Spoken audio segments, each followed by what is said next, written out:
suspended or terminated if technological problems interrupt the virtual broadcast unless otherwise required by law. Members of the public with particular interest in a specific item on this agenda should make plans for in-person versus virtual attendance accordingly.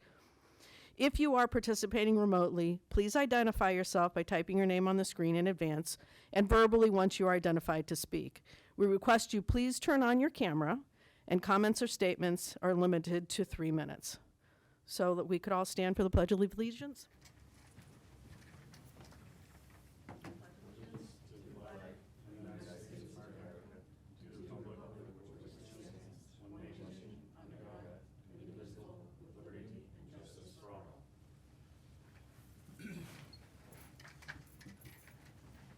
We always start off with public participation, so I'll ask that question just to see if anyone has any initial questions before we get started with the interview process. I don't see anybody in here, and I do not see any hands up online. Okay. So do you want to take the lead, Nicole, or do you want me to? So we have each of our 3 shortlisted OPMs coming tonight to present. So each will start out with a 30-minute presentation, followed by a 15-minute Q&A to allow the selection committee an opportunity to interact with each of the firms. And then at the conclusion of all the interviews, we could have a discussion amongst the selection committee. And then I'll send an email out tonight after the meeting with next steps and giving you guys the opportunity to then rank the 3 firms. Thank you very much. So, if you all would like to start, I think we're ready. Sure, we can. Just curious, could we do quick introductions? There's some Of familiar course. faces. You know, and just I'm so used to No, seeing you guys. I know. Sorry. So, yes, why don't we, we'll start with everyone who's in the room, and then we'll go with the people who are virtual. Perfect. And then, of course, we'll let And you all that- introduce yourselves as you Yep. do your presentation. Correct. So, we'll start with you. Mimi Bix-Highland, I'm a town meeting member from Precinct 1. I'm Neil Guanci, the Maintenance Department Manager. Wendy Chewinski, and I teach chemistry here. Jeremy Brooks, school committee member and selection committee member. Martha Simon, school committee member. Catherine Bond, school committee member. Nicole Kasha, school business manager. Doug Davison, Ways and Means Committee. Bob Cuna, Director of Operations. Perfect, thank you. Is the audio? And we got some I'm online. sorry. We'll introduce. I'm Yep. sorry. We've. Why don't we start with you, Mr. Sullivan? Good evening, everybody. Mark Sullivan, high school principal. Whoever wants to go next. Hi, I'm Joe Adebato. I'm the Director of Counseling at Burlington High School. Laura Maida, special education teacher at the high school. Mary Ann, you want to go? Okay. Who else? I can't see. Rachel Rincon. Rachel? Oh, there you are. Is there anybody else online we're missing? All right. So why don't you all go ahead and start? Excellent. And welcome. And so we do have a presentation. Rachel, are you able to share that? Yeah. And if you all can make sure you're close to the mic so Yeah. that people who are online can hear and BCAT can hear. Yep. Okay, so it looks like we've got that up there, and we have paper copies just in case you want to go back to something. We just kind of wanted to start saying thank you guys for having us here tonight. We're very excited to be here, and I know you guys are excited about this project just based on the sheer number of SOIs that you've submitted over the years to try and get to this point. So just want to congratulate you all for the work that you've done to get here. Tonight, you're here to begin forming your team, starting with your owner's project manager. And, you know, we hope to prove to you that, you know, we're a firm that you can work with. The firm that you choose tonight, you're going to be with on a high school project, can last 6, 7, 8 years. So it's kind of a long haul, and it's an important decision. So, again, we're happy to be here. So we're going to talk a little bit about us and then more about you, starting with Doran Whittier, kind of who are we? We're a locally owned firm. We focus on Massachusetts K through 12 public schools. Some firms use schools as sort of a market segment. This is not a market segment for us. This is what we focus on as a firm. We have about 65 employees, and we focus on the Massachusetts K-12 schools, both with OPM experience and architecture experience under one roof. So with that, I have a lot of resources, not just on the OPM side, but on the design side that I typically draw upon. It's various phases of a project for specialized expertise. We'll talk more about that in a moment. We're known to be collaborators. People like working with us. We've provided references from owners, architects, construction managers, and builders, and we hope that that attests to that fact. Next slide, please.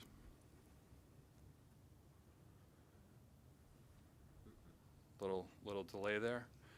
Yeah, so this is just an org chart of the team. I'm going to let everybody introduce themselves. The core team here is those shown in blue. I'm going to start with myself. My name is Mike Burton. I'm a partner with Doran Whittier. I come to you with around 30 years of construction background. I spent about 15 years with Turner Construction, where most of that time I was in the Turner K-12 OPM group. And for the last 12 years, I've been a partner with Doran Whittier, and most of my career has been an owner's project manager. In my time, I've worked on 12 schools. 10 have been MSBA, 5 of them have been high schools. And we're going to touch on some of those and how we think they're sort of relevant to the project we're going to be looking at here. Having worked in Burlington in the past, we feel that we have a sense for the community, the political structure, and so we hope that that transitions over to this project as well. Ultimately, I'm here for oversight of my entire team, and I'm here to help guide you through this process. And so with that, I'll turn it over to Terry. Great. Thanks, Mike. Hi, you can see on, oh yeah, there you go. Hi, my name's Terry Hartford. You can see me on the screen there. I'll basically be the day-to-day project manager on this from the time you select your OPM till the day we close the books. So, and you'll see Steve Brown on the right. Steve wasn't able to make it tonight, but Steve serves in a very similar capacity on Fox Hill. And he and I draw on a lot of the same resources and are in close connection with each other because from our perspective, they're not competing projects. We want to bring both of them forward. But just by way of background, I've got 30 years of project management experience. The last 4.5, 5 years have been specifically managing school construction. I recently rejoined Doran Whittier, having spent the last 2+ years up at Phillips Academy in Andover. Came off a job where we renovated a dorm over the summer. We had a certain architect named Doran Whittier who was quite good at that. But the relationship, I've known Mike for 15 years. I've tutored his daughter. We're friends. He came back to me in May and talking about the business and opportunities. And this was one that we spent a lot of time talking about. It's a challenging project. I kind of like challenges and decided this was something I wanted to do. And so have made that transition, looking forward to kind of working with the whole team. All of these folks here, apart from John, because he wasn't here when I was with Doran Whittier, I've worked with. So we've all worked together. I think we have one school in here in particular that is going to be very relevant to you all, which is the Blue Hills School, which I spent quite a bit of time on when I was here previously. And then broader background, before I did this, I had 25 years in the energy business. I actually worked here in Burlington for 12 years, across the street in Corporate Drive and on Wayside Road, designing, building, financing power plants around the world. Complicated projects, not too dissimilar to a complicated high school project. So looking forward to it, and I'll pass it on to Christina. Good evening, everyone. I'm Christina Delangelo, project manager with Doran Whittier. I have about 15 years of construction and design background, and I've been with Doran Whittier for over 7 years. In the time that I've been working with them, I've only focused on Massachusetts public schools. So my role on this project will be to work with Terry every day and the rest of the team, and to assist with my experience with working with Burlington and the Fox Hill project. So ultimately, that's how I'll be a liaison on the project and with the project team. And I'm Mike Cox. I will be the project manager of controls on this project. I've been in the construction industry for about 8 years now, the last going on almost 6 now with Doran Whittier. In that time, I've had the opportunity to work on 9 different schools, most of which MSBA, which you'll find is the way we're going to be managing this process anyways. And in my main role, the responsibility is going to be managing the total project budget, all of the contractual, invoice processing, contract processing, really all of those documentation tools there. And we'll get into some of the tools we get on into the presentation. Good evening, everyone. My name is Rachel Rincon. I'm the Assistant Project Manager. My role on this project will be assisting the project managers with communication and documentation. So I've been with Doran Whittier now for 4.5 years, and I've worked on 6 school projects. I was actually supposed to be a part of your Fox Hill Elementary School project, but I ended up actually having my son the day of that interview. But I'm really happy to be back, and I hope I'll get to work with everyone this time around. Hi, I'm John Albright. I have about 28 years of construction and OPM experience, 21 years in design and construction administration. I've worked with several firms in the greater Boston area, Childs, Bertram, and Securis, the Design Partnership at Cambridge, and Arrow Street. In about 2018, I made the switch to OPM services with Pink & Company. With Pink & Company, I was at UMass Amherst, student union renovation every day for that project, and then in Rowley at the Pine Grove Elementary School on site every day. That's where I met Brad Doran Whittier. They were the architects on the project. Most recently, I've been a building commissioner in Marblehead, and I joined Doran Whittier this year. I've been on site at the Welsh School in Peabody every day, and we're going to conclude that project before 2024. All right, thank you. Okay, also on the org chart, as I said, we do OPM and design, and we have a lot of specialized talent under one roof, and there's more than the 2 listed here, but the 2 listed here I think are very relevant to this project. The 2 in green are David Menser and Jason Boone. I think some of you may have remembered Jason Boone from Fox Hill. He's our in-house educational programmer. I'm going to talk a little bit more later about why I think that's important to you. And then David Menser is our in-house code and sustainability expert, and we think he could also be very useful here as well. For consultants, we typically use Peter Bradley from PM&C. They do all the cost estimating. They also, like us, focus on schools. So there's like 3 in town, and they're one of the best, and we've used them forever. And then we use Victor Verma for a third-party structural steel review, which is an MSBA requirement, but if we're going to follow that process, it's still good practice, so I would probably still utilize his services. So next slide, please. So what we wanted to do is highlight 4 high school projects that we've all worked on that we think are relevant here. And one thing that all of these have in common are all of the solutions we came up with required no additional cost for swing space or modulars. Modulars obviously are expensive, provide no long-term value, and so these are 4 scenarios that we were able to figure out solutions without them.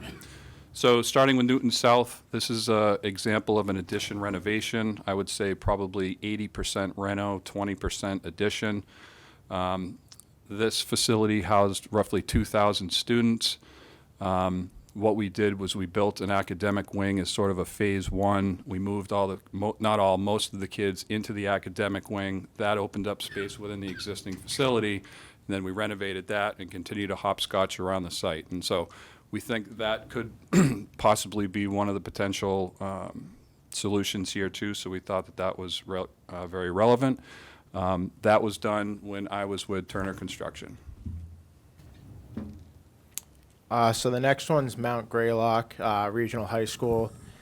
Similar to what Mike said on Newton South. They didn't have any other sites to build a school on. They didn't have any swing space. So what we were able to do is we were able to build a new community wing and 3-story academic building adjacent to the existing building, and we were able to renovate the auditorium gymnasium, which are 2 spaces they enjoyed, both in size-wise and were well-kept. So after we built the academic wing, we were able to move the students over, kind of hopscotch in, tie the buildings together, so now it's in, you can't really see it, but in an L shape. there, without any disruption to the students at all. I think it went off, or actually went very well, so. Yeah. So at Blue Hills, I mentioned that before. Blue Hills is a large vocational school down in Canton, and from a building perspective, is a lot like what we have here. It's a 340,000 square foot building, has a couple levels, but it's really, really a very, very large space that, in addition to the Volk School, comes with a variety of things that Volks have. So all the shops, you think about carpentry and metal and HVAC, but then they also have literally businesses. They have a cosmetology unit that has a salon. They have a restaurant that, that's where all the culinary kids are. They have an adult education for a nursing program.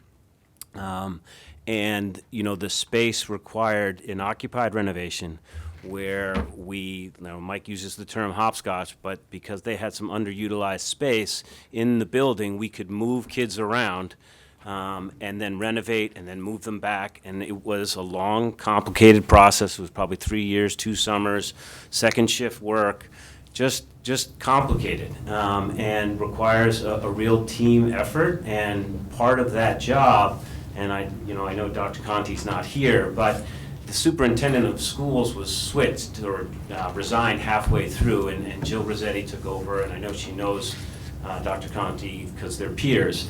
But Jill came into a tough situation, and I think she will, if you ever reach out to her from a reference perspective, I became basically an extension of her staff. And so that when she had a problem, or the faculty had a problem, or there was a question or an issue, she had someone to turn to and then leave it because she knew I would handle it.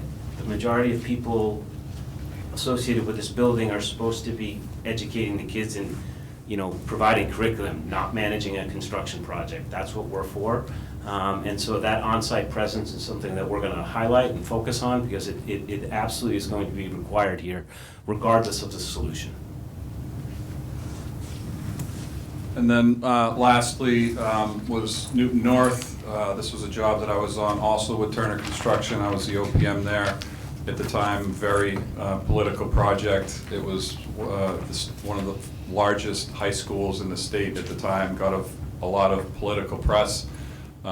Going back and looking at it now, it was $472 per square foot, which is amazing if you think about where we are today, and so probably not as political anymore, but in any event, pretty proud of that school. It's a comprehensive high school, had excellent program there. It was the MSBA's, this is after the moratorium when the SBA shut down from 2004 to 2007. It came back as the MSBA. This was their first CM at Risk project. This was their first LEED certified project, and the building was quite large, 410,000 square feet, and we did achieve LEED Gold certification on that project. So enough about us, let's talk about you a little bit.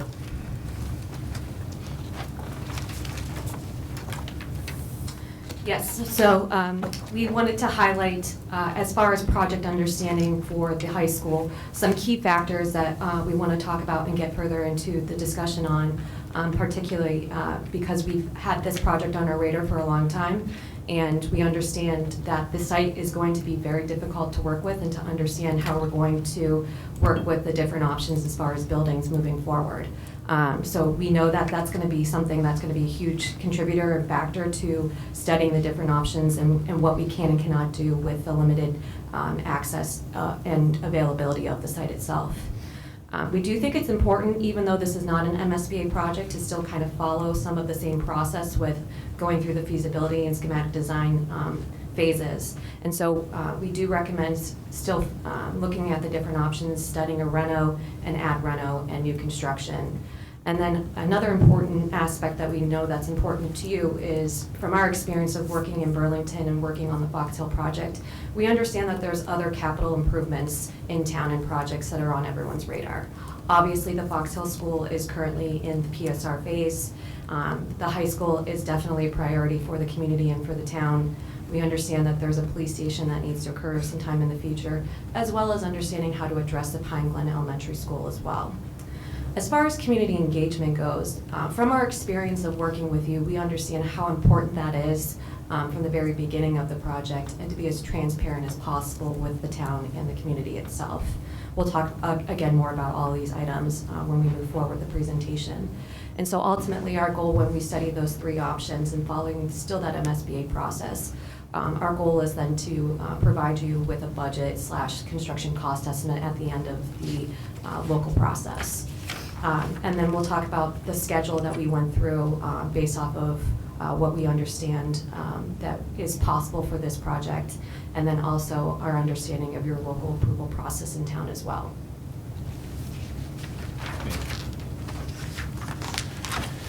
All right, so I want to talk about your building, and I'm not going to get too into the details. I'm not going to pretend to know as much as Bob or Neil, but I know enough to be dangerous. I've read a lot of reports. Our team have read, you've got 10 or 11 SOIs, you've got a Socotec report, you've got a BLW engineers report, you've got a, why is it escaping, First Alert, Code Red consultant report, and the needs are obvious. You can walk around the building, and I'm not going to tick through all of these things, but I will say, I have seen this movie before. It was at Blue Hills, and it is achievable if we wanted to go down the path of a renovation.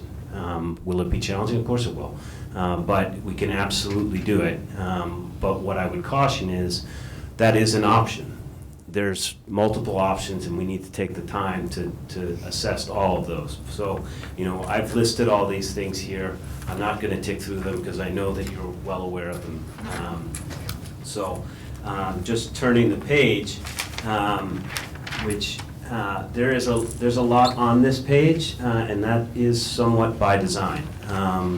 When you look at your program, yes, we have a high school within this existing building. We also have several other programs that are utilizing space, which is fantastic from the community's perspective. When you look at BCAT, the lab program, early childhood with 100+ kids, you've got your receiving central offices. There's a lot in this building, and so I kind of look at that as one bucket. Then I sort of put an MSBA hat on, and I think about enrollment. And, this facility was originally designed for approximately 2,000 kids. You have less than half that right now. And based on the enrollment figures I've seen, it's not projected to go much higher. But so that's a consideration that under MSBA and under a thoughtful owner, you need to consider in terms of your options to what you're going to do going forward. And then the third bucket that I look at is the site itself, right? So this is a challenging site. Christina made reference to it. It clearly sits on ledge. There's an elevation change that's quite considerable based on the 2 streets that I can walk down within the building. We've got wetlands surrounding it. It's an active site. It has a single entrance. All of these things have to be taken into an account. And that is what your feasibility study is going to do. And that's what we're here to help with, get a designer on board and get through all these options so that we can come up with those, consider them, figure out what's best, what do they cost, and then continue on with the process. So as I had touched on earlier, we put together a high-level schedule for you based off of what we know now and based off of some assumptions with working with you and the town and the community itself. So some highlights just to talk through. Again, as I said earlier, even though this is not an MSBA project, I do think that would be beneficial for us to still follow the MSBA process. With that said, because you don't have to do any board meetings or board submission dates or follow the designer selection panel process, the schedule does allow us to go faster because of that. But again, we still, based off of the complexity of the project, studying the different options, we want to make sure that we're taking the necessary time to be transparent with the community and making sure that they're engaged and everyone feels that they're part of that process. So some highlights as far as the designer procurement. Again, since we will not have to work with the designer selection panel from MSBA, once you do select your OPM and move forward with us as your OPM, we're ready to go to start that RFS designer procurement process. And so ultimately, yes, with the holidays coming up, it is a little bit difficult with schedule, but based off of what we put together, we would be looking to have a designer on board sometime in late January. And then that would lead then into the preliminary design program, which we are expecting to approximately take about 6 months. And then following that, the preferred schematic report, which is where you would take the initial options that we're studying and then choose your preferred option. We are approximating about 4 months. And then schematic design after your selected option, about 7 months. And then we've also highlighted community engagement meetings at the bottom, as you can see. Some lessons learned, I would say, from Fox Hill is that I do think we should start the community meeting process as soon as possible, more frequent, and be very transparent with the community. And then also with following that feasibility and schematic design schedule, we would be looking for like a local actions approval sometime fall of 2025. Yeah, so typical process for us when we're preparing for a new project is taking the time to build that schedule. And what's unique here is that usually I do that in a vacuum where I don't have the experience of working with that particular town, and here I do. And so a lot of thought and care went into this, and I know people want to go fast. Like, I know people want to go fast, and I know everybody wants to get to the finish line, but you know, high schools are like the flagship of a community. They're a community resource. It's the single largest undertaking a district will ever participate in. So care and thought really needs to go into this. And so I'm respectful of going fast, but I also want to be mindful that these options that we need to study, especially the reno and the ad renos, those are going to take a lot of detailed planning. And so respectfully, you know, I think there is room for improvement on that schedule. So we brainstorm a couple of ideas that we'd like to propose or recommend to this group to consider. One of them is sustainability. A lot of the time, what I see is sustainability kind of takes a back seat, and it's introduced too late. And I'm working with another community right now who's very forward-thinking when it comes to sustainability. They brought us on board, and it takes about 3 months to get a designer. And in that 3 months, they said, we're going to set our goals for EUI. We're going to say it's going to have PV, it's going to have battery storage, it's going to have geothermal, it's going to be a resiliency level of 2 and 3. And so all of these key decisions were made at the beginning. And I know that sounds like it can be hard to do, but it can be done. Okay, and so those choices and decisions have big dollar swings. And if you're thinking about that too late in the process, you're too late in the process. So we would recommend, if we're brought on board, let's have those discussions even before we get the designer here at the end of January. Let's start having that. And so talking about sustainability up front, that will allow the design team to go faster if that's the goal. Educational program. Some of you who just lived through that process at Fox Hill. The ed program is a critical piece of the puzzle, which is going to drive the size of the building, right? And whether you agree with MSBA or not, we'll probably start with that as a model, and then we'll make decisions on what we want to do because we're not bound by their rules, okay? But it's a good model. It's been used by hundreds of jobs, and so we would recommend sticking with that, but we would also recommend, like, again, in those first 3 months, we're not sitting on our hands. We want to get those discussions going with Dr. Conti, and that's where Jason Boone can come in.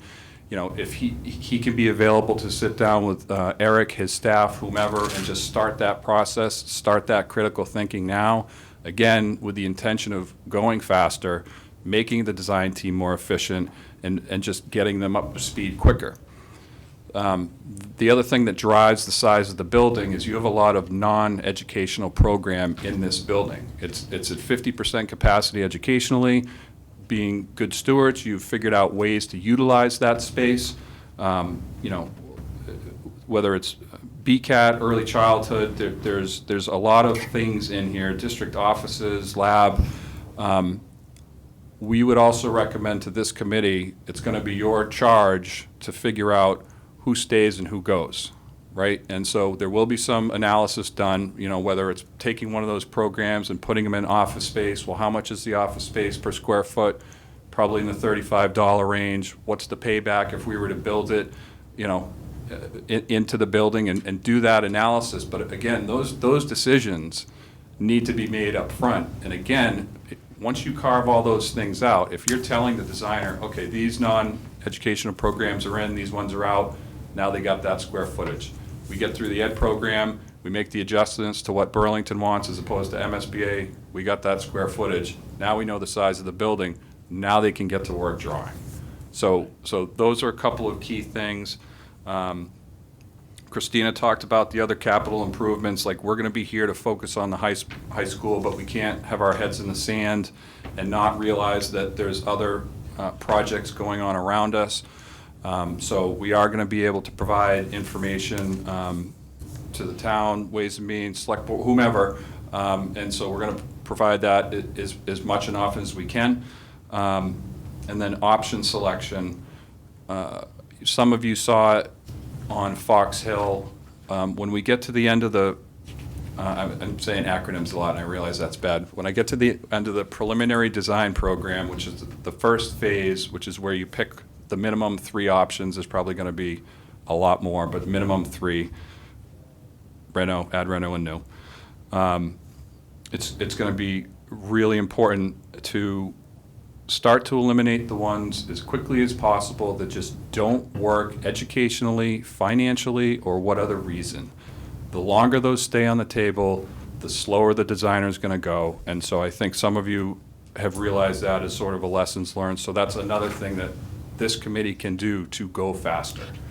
And Christina touched on the community engagement. That's a lesson learned that we talked about when we were preparing for the project.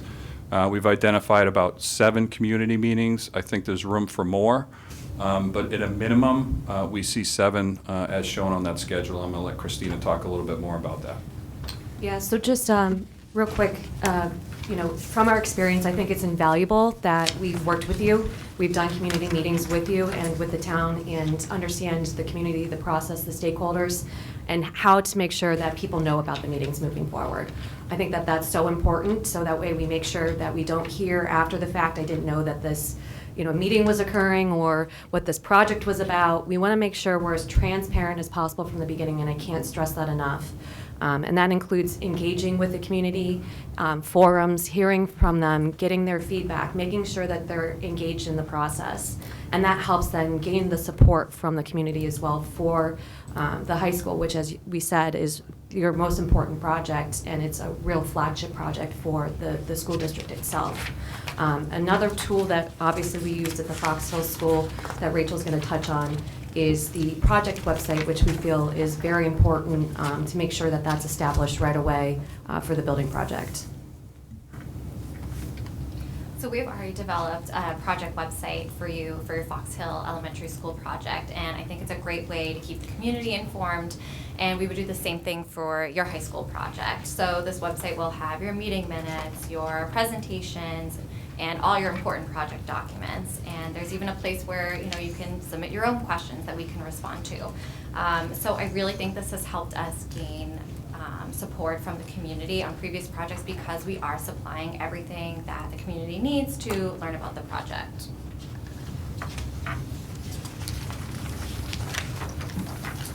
So I just want to touch on a couple of those management tools. I'll be fairly quick because I know we're running out of time. So the project schedule, obviously, Mike went fairly into depth on the schedule we've already provided. That is a key piece. Cost estimates, which will happen throughout the different processes, key milestones. Change order log, budget tracking, and then the construction reporting. So the first one is the budget tracking. A lot of you have probably seen this exact sheet. This is the current Fox Hill budget. It's our proprietary system that's online, fully transparent, even holds a copy of the exact invoice or contract. Found it to be extremely useful and really a database for, from the start of the project to the end for all the financial tracking. The next one is contingency monitoring, and that's for really when we get into construction and change orders, I don't like saying that word, but we are in construction, change orders end up being inevitable. So tracking them, monitoring them, and really being able to forecast those potential costs out, 6, 9, 12 months in advance is extremely important, beneficial to the project and you, the owner, to understand, where potential heartaches are and ways that we can avoid or, mitigate costs to the project as we continue on. Next one is one of the reports that we get actually from that change management tool. This one, for example, is just showing, I know there's acronyms on there, where money was spent on unforeseen conditions, design issues, overrun, premium time. So it's just one of the reports that we pull from that tracking log. And then the last one here is the daily construction report. So you'll have a clerk of the works or project representative that we will have on the project. They'll be putting together a daily report, which is, pretty high level, but shows, the manpower on site that day, activities that happened, a couple of photos. This is where I want to pass it to John. So John will not be completing this. He is going to be the on-site project manager, which brings another level of management to this, and I would like to have John explain that. Okay, so before the first daily construction report is inked or the first shovel of dirt is turned, we have months and months of design and planning. I mean, my job for you is to be your conduit for information from the highest level stakeholders to the facilities, to the custodians, to make sure that what we provide to you in the end is a manageable building that's easy to maintain, easy to update as necessary, and to develop the relationships that are most important with your design team and your construction team and be your conduit with them every day on the site until you take over the building. So I think we're pretty much at time. I'm not going to read all these bullets except for one, commitment to the town of Burlington.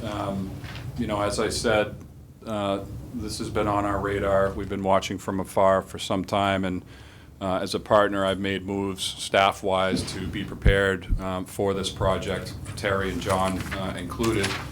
And so, we hope that shows our level of commitment. And then finally, our proposal was done for this. We were kind of waiting for the RFS to come out, and then a couple days before the due date, our servers got hacked, and our proposal lives on a server, not on anybody's computer, and we couldn't get to it. And so that happened on October 10th, and it was due the following Monday. And so not having access to any of our files was a little daunting, and we didn't feel comfortable going to Burlington and asking for an extension. So long story short, we had a long weekend, and all of us pulled it off. All of us pulled it off. And so, it's just failure wasn't an option. And so, we hope you take that as a sign of our commitment to the project. So with that, we'd like to turn it over to your questions. Thank you very much. I'll start with people in the room. If anyone has a question, hold your hand up, and then I'll kind of go in order. And then and then maybe, Bob, if you can tell me if you see anyone who's a hand up online. Go ahead, Mimi. Sure. So thank you for your presentation. Actually, could someone give her a mic?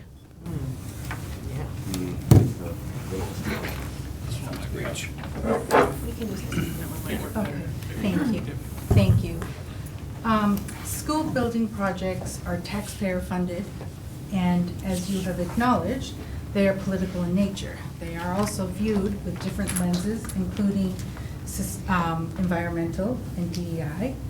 So the OPM's neutrality is important, and I'm wondering if you could please detail a specific example of how you have practiced neutrality when the politics of the school building projects heated up. Yeah, well, as an OPM, our job as a consultant is to basically give facts.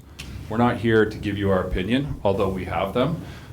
We're here to convey the facts as we know them. If we're asked our opinions, we will share those.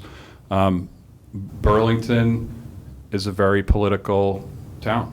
And, we're going into this one eyes wide open. We weren't quite there for Fox Hill, so kind of a trial by fire. But we do get it. We do understand it. And so, as I said, we value all the stakeholders equally. We don't put anybody on a pedestal. I think anybody who's a stakeholder in the town, who's going to either be a parent, a student, an engineering, all the people that have to come together to build a project like this. There's a lot of people, and it's really it's not up to us to take sides. Again, it's just about conveying the facts as we see them. I don't know if anybody wants to add to that. Thank you. Anyone else want to add to that from your team, or? I can add just quickly, you know, we've had multiple experiences with vocational schools where it isn't one town. We recently just secured a vote at Tri-County where there's 11 sending communities, many of which were not in favor of a new voc school because it's a massive undertaking.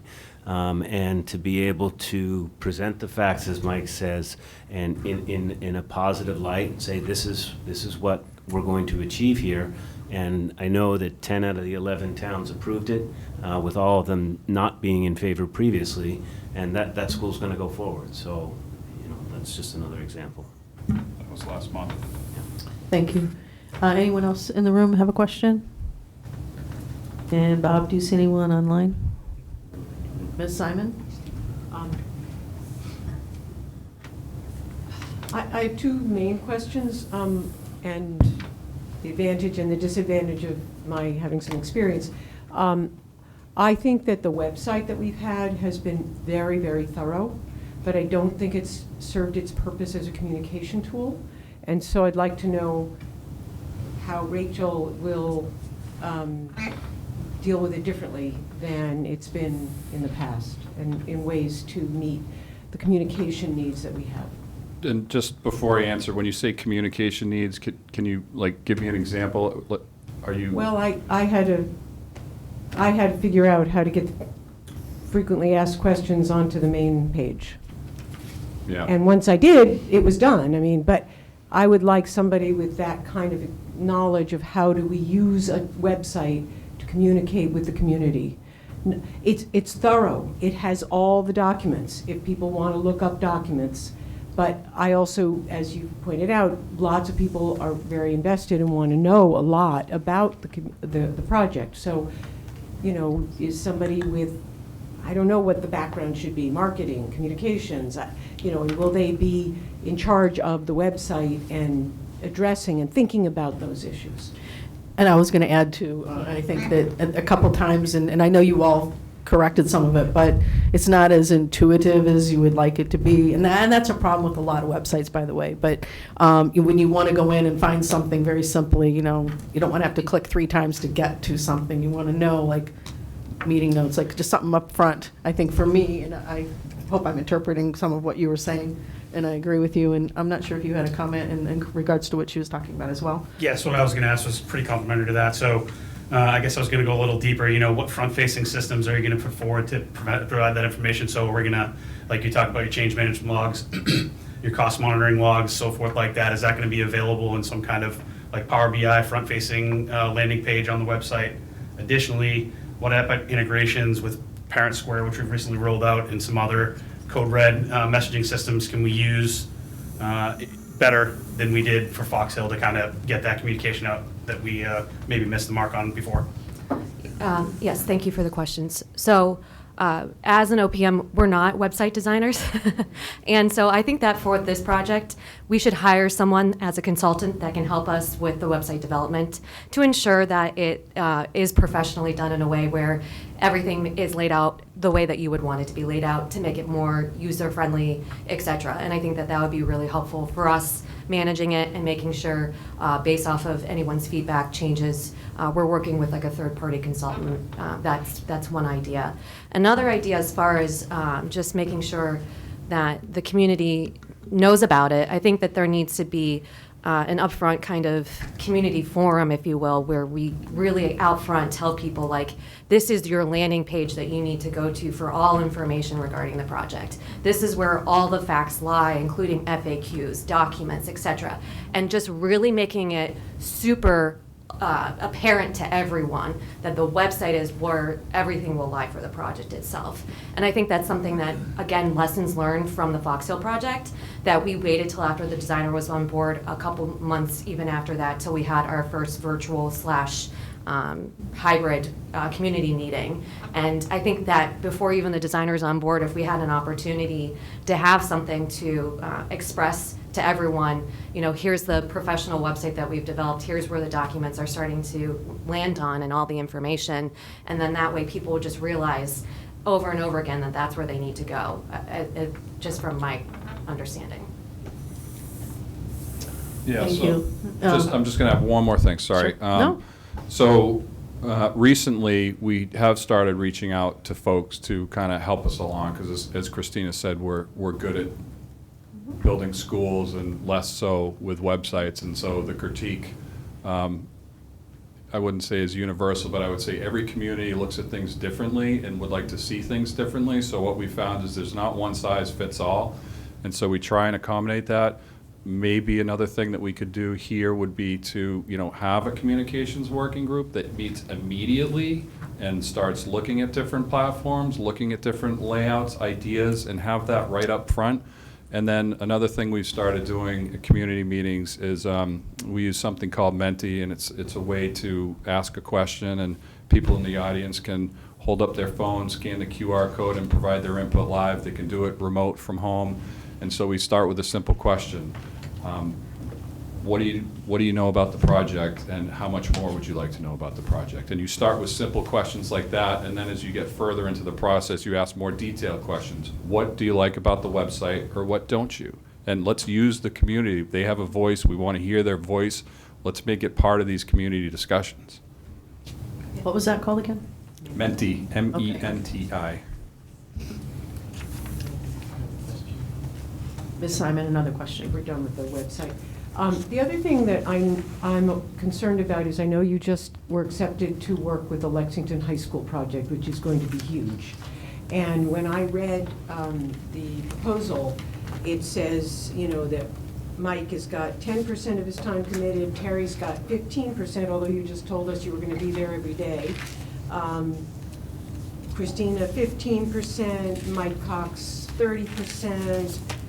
Yeah, so I'm concerned about your capacity, and is 10% and 15% enough?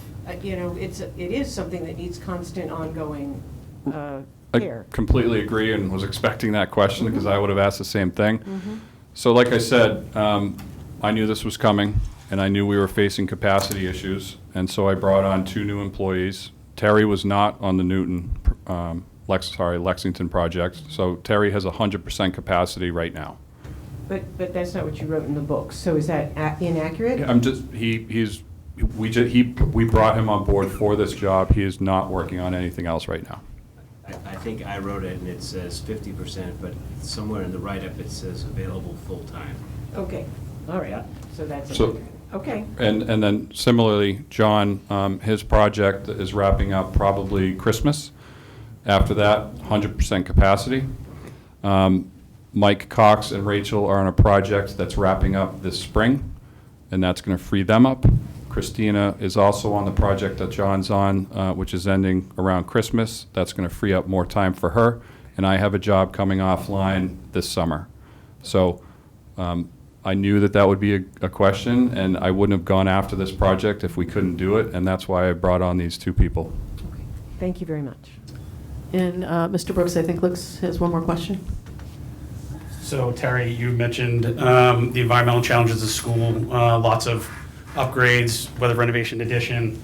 You know, how do you envision you and Dave working together to manage some of these, to control scope, cost, and schedule as these come up, right? Because there's going to be a lot of code changes that has to happen depending on how we do that. And it's going to be a very fluid situation where, you know, we could wind up spending lots of money we didn't intend to. So how do you envision yourself working with him day to day to get that managed? Dave Menzer. Dave. Oh, Dave. The code. Sorry, I was like, there's not a Dave. Well, I think what ends up happening is, you know, we're going to bring a designer on board, and you start to evaluate all those considerations. And, you know, with a new building, the designer knows the code, and Dave's involvement in that would be probably a little less. When we start talking about looking at dealing with all the accessibility pieces here, which isn't just ramps, it's doors, it's hardware, it's lockers, it's all of these things and what we need to do. Dave's just very good at what he does.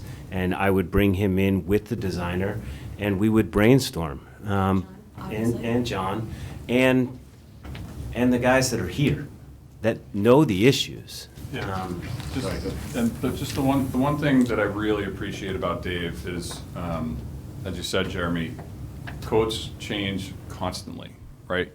And, take elevators, for example. Anytime I've touched an elevator, there's been a new code.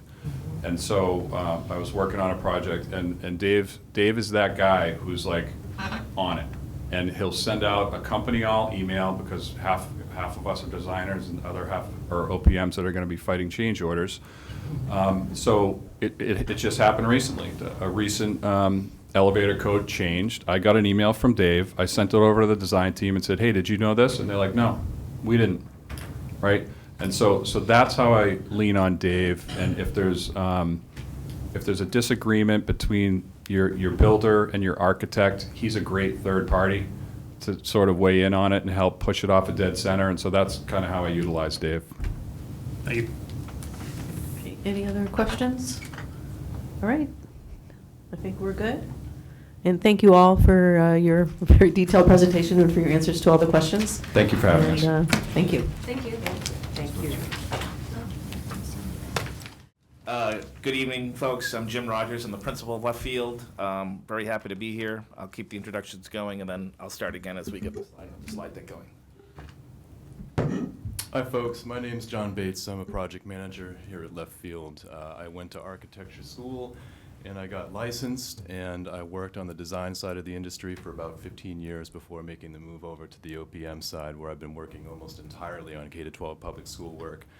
I've been married to a high school English teacher for about 20 years, and I'm in awe of the work that she does every day, and it makes me feel good to know that I'm playing at least some small role in enhancing the built environment for teachers and their students. So it's one of the many reasons I'm very, very excited to be here tonight. Nice to meet you all.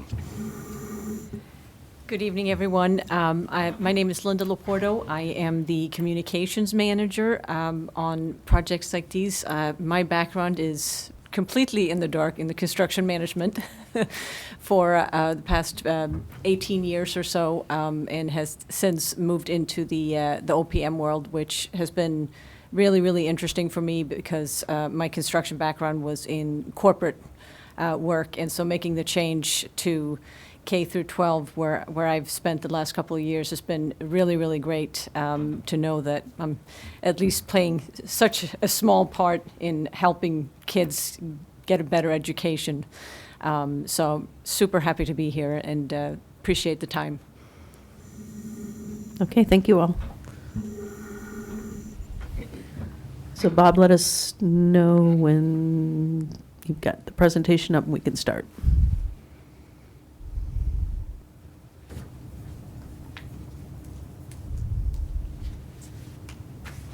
Thanks, Bob. If you wanted to move to the next slide, you can when you're up and ready. Great. So we'll try to move as fast as we can today, guys. Again, my name's Jim Rogers. I'm the principal of Left Field.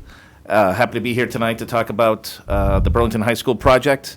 On either side of me is probably somewhere around 125 years of experience in the design and construction business. We are currently doing 9 high schools. I would say we're the high school expert in Massachusetts. As part of our presentation today, we're going to have a brief introduction to the firm. We're going to talk about team roles and capacity a little further than we just did. We're going to talk about that experience of public schools and specifically high schools. We're going to then, get into the meat of talking about your project. We're going to talk about community outreach, why Left Field, and then we'll have some time for questions and answers as always. Bob, next slide, please. So again, I started Left Field 15 years ago. It's an independently owned firm. We don't do architecture. We don't do construction management. We do owner's project manager. We don't have an office in LA. We don't have an office in New York. We have offices in Boston, Worcester, and Providence. So when we have a problem, we have each of our cells, but you certainly have my cell. I'm a principal who is very hands-on and enjoy that part of my job. We're the same size as most of the medium to large OPM firms in Boston. We have 37 employees. We have, as I mentioned, significant high school experience. We do both design, bid, build in CM at risk methodologies. We tend to do more CM at risk because it tends to be the higher sophisticated projects. The 9 high schools I mentioned all range in price from $200 million to $550 million. So we're used to doing big projects as a firm. That's our thing. As I mentioned, we have offices in Boston, Worcester, Rockland, and Providence. We're doing about $4 billion worth of work as a firm currently. About $2.5 billion on the public side. With that said, our project manager John has pretty much 100% capacity to take on this job, even with all the work we have going on. So we'll get in that a little bit later as well. But we offer a full breadth of services, and I'd like to say too, as a firm, I mentioned we've been in business for 15, 16 years, and in that time we've only lost 4 employees. We have a very committed, experienced firm. We're kind of an entrepreneurial type firm, and I think that goes to us being kind of local and independent. So we're very proud of that fact. Next slide, please, Bob. So this is our team. We talked a little bit about our roles, and I'll let each person talk in depth if they'd like to, a little bit more about their roles. But there's one person that's not here tonight because she couldn't be. She was in another public meeting, Adele Sands. So I'd like to talk about her first. Adele was a superintendent of Bristol Aggie. So we have an educational consultant on our team. We think that's important, living in the school market as we do. I mentioned we had 9 high schools. We probably have 14 or 15 schools that we're doing in total. We also have several higher ed projects, but I say that because both feet for us is in the educational market. With that said, we thought it was important to hire an expert. So Adele has done her own development project. She did Bristol Aggie. I think there were 14 towns and communities that were part of that school that she needed to gain the vote from. So that was a very difficult undertaking. I think the project itself had 6 or 7 buildings. So she understands how a project comes together. She's been a teacher, she's been a superintendent, she's been a special educations teacher. I know we had some folks from special education here. She knows the language of education. She can help on visioning. She can help on educational planning. She can help further along with the vote. She can help translating, what we're doing in construction, and communicating with the teachers. So we found that she has a depth and breadth of experience in the educational side and a key member of this team. And I'm sorry she couldn't be here tonight, but I did want to introduce her first, given her absence. With that said, Brian, if there's anything more you'd like to say about your role? Sure. So one of the things that I wanted to stress that I do think is pretty unique to working with Left Field is that we truly do work as a team. I want to be very clear too that John as the project manager is someone you could consider as the day-to-day always point of contact. However, if John learns something and John knows something, I'm going to know about it and vice versa. John and I talk every day.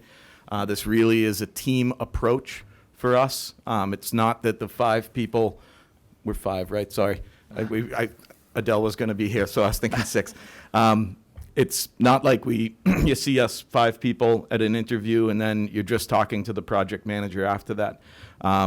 John and I really are a unified front of knowing everything that's going on, whether it's high-level goals or in the weeds meetings, planning who's where.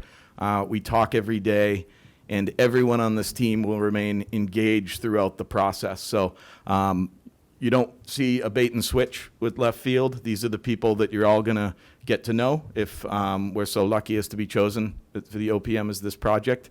And I can assure you that for every hour or 2 that we talk with you, there's hours behind the scenes of us working on your behalf, challenging each other, making sure that we're all making the right decisions, bringing the right things to the table, asking the right questions, getting the right answers as a group.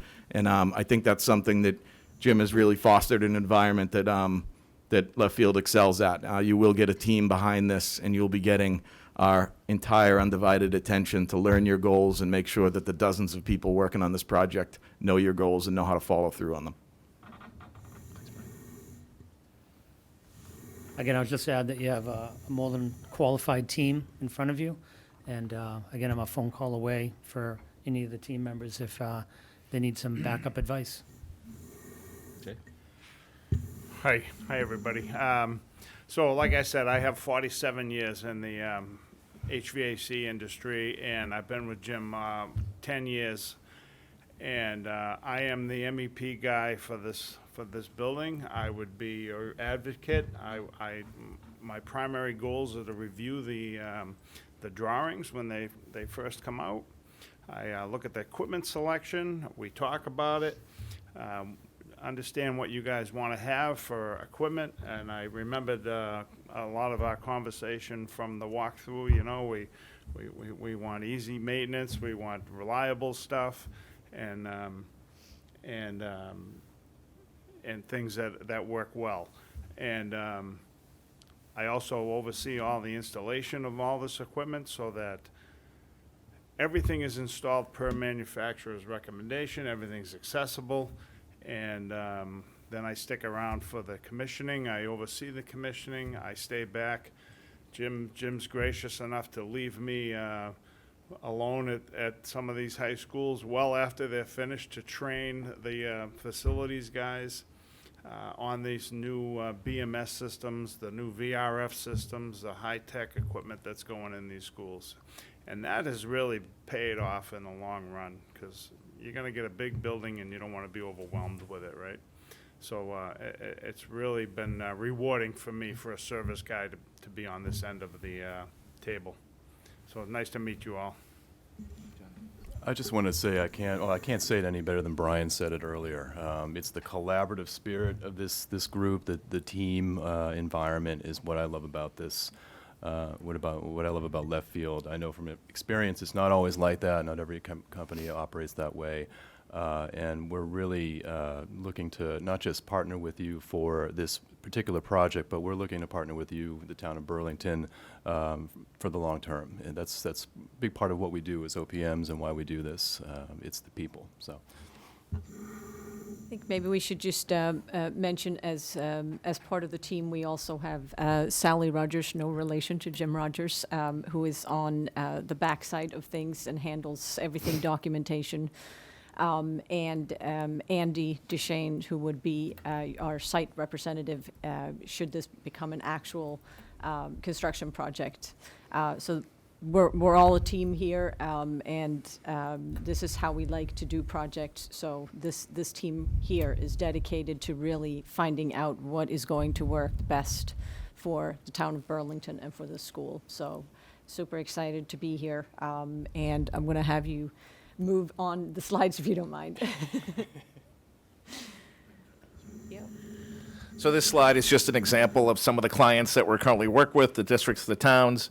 On top of working with the individual towns, we also do a lot of work, again, on a public side. Again, as I mentioned, from an educational basis, we work with the MSCBA, the Mass School College Building Authority.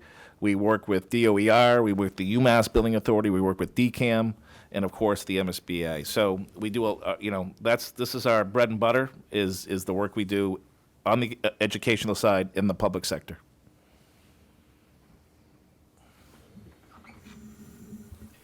So Jim talked a little bit earlier about our experience in high schools, and I wanted to sort of drive it home a little bit more.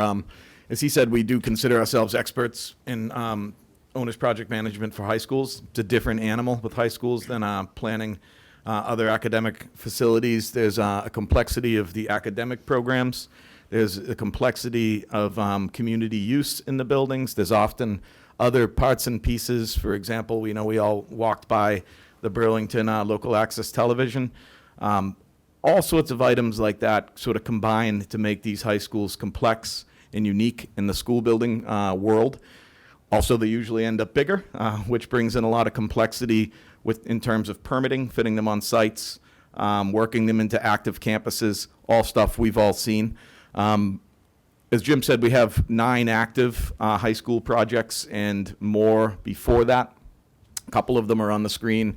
Revere High and Waltham, both large projects. Billerica's a little bit of a good corollary to here in that it has a pre-K program in the high school, about a 25,000 square foot, 10 classroom Pre-K wing under the building was designed to have its own entry, its own feel, its own drop-off, its own playground. It's separate from the building.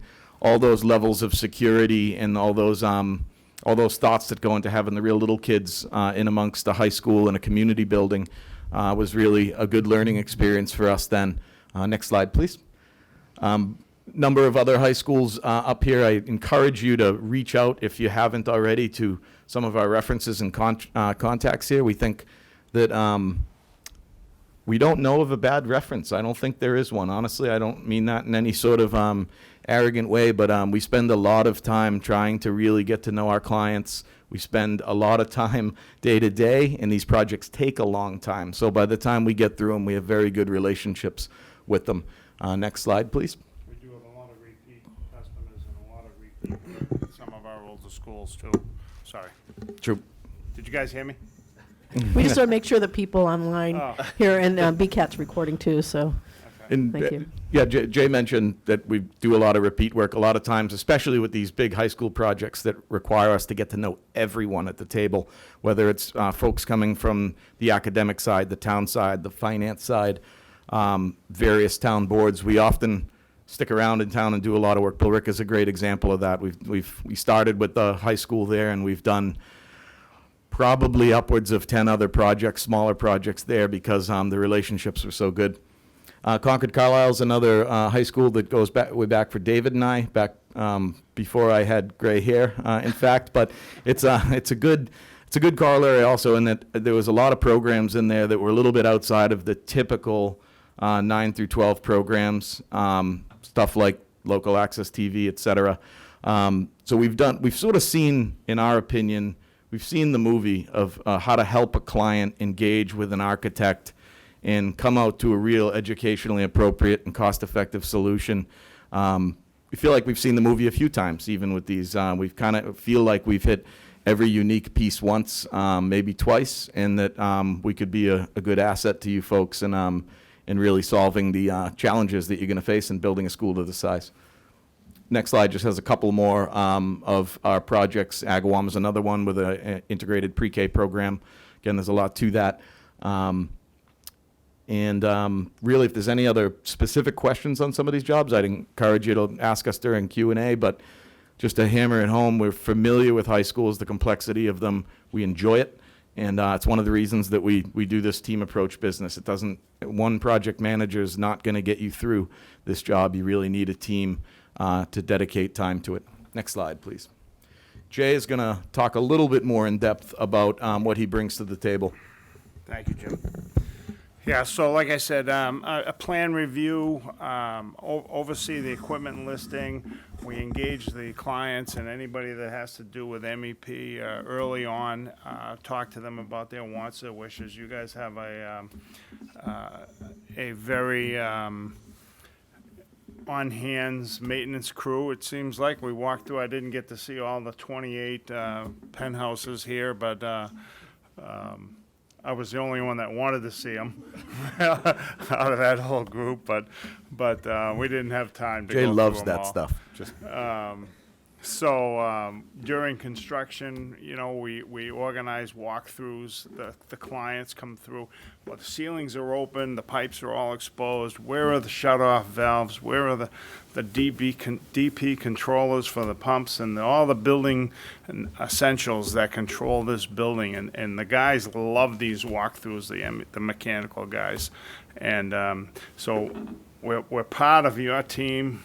I'm your advocate for the mechanical stuff, and I have an unbiased opinion on it, and I just want to make sure that you guys all are happy with this building when it's all done. So very quickly, we bring on the expertise. You've heard a lot about the word team today. We bring on an MEP expertise. We bring on an educational expertise. It's the components we think that help, make this a successful job for, a town like Burlington. But Jay is, I think, between all of us, is one of the people that brings the greatest value to the project. As he mentions, before those ceilings goes up, he comes up with a list of issues. The engineer will come out, for the architect will come out on a Wednesday, and they'll come up with a list of about a half a page of items. Jay will go out there the next day and come up with 2 pages of items of issues that he sees with the equipment, with the placement, with the installation. And I always say to myself, if that ceiling had gone up before dealing with Jay's 2 pages of issues, we'd all have problems, down the road. So it's a great belt and suspenders. It's a great value add.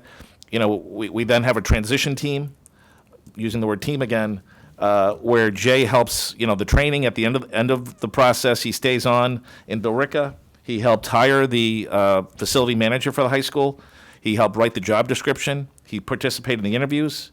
He helped train the person. And the person at Billerica has gone on from managing the high school project to being their full town facilities manager. So it's the type of hands-on, role that we take because we value our clients. If I could just add also that it could be 2 years after the project is complete and everyone's gone. There's times where we'll get a phone call and they need some assistance. And Jay will go down, we will go down, investigate, find out what the issue is. And there's no bill. That's just part of the business model at Left Field. That's how it works. If you speak to our clients, call our references, it's not like it's an added cost to the service. It's just part of our service. Yep.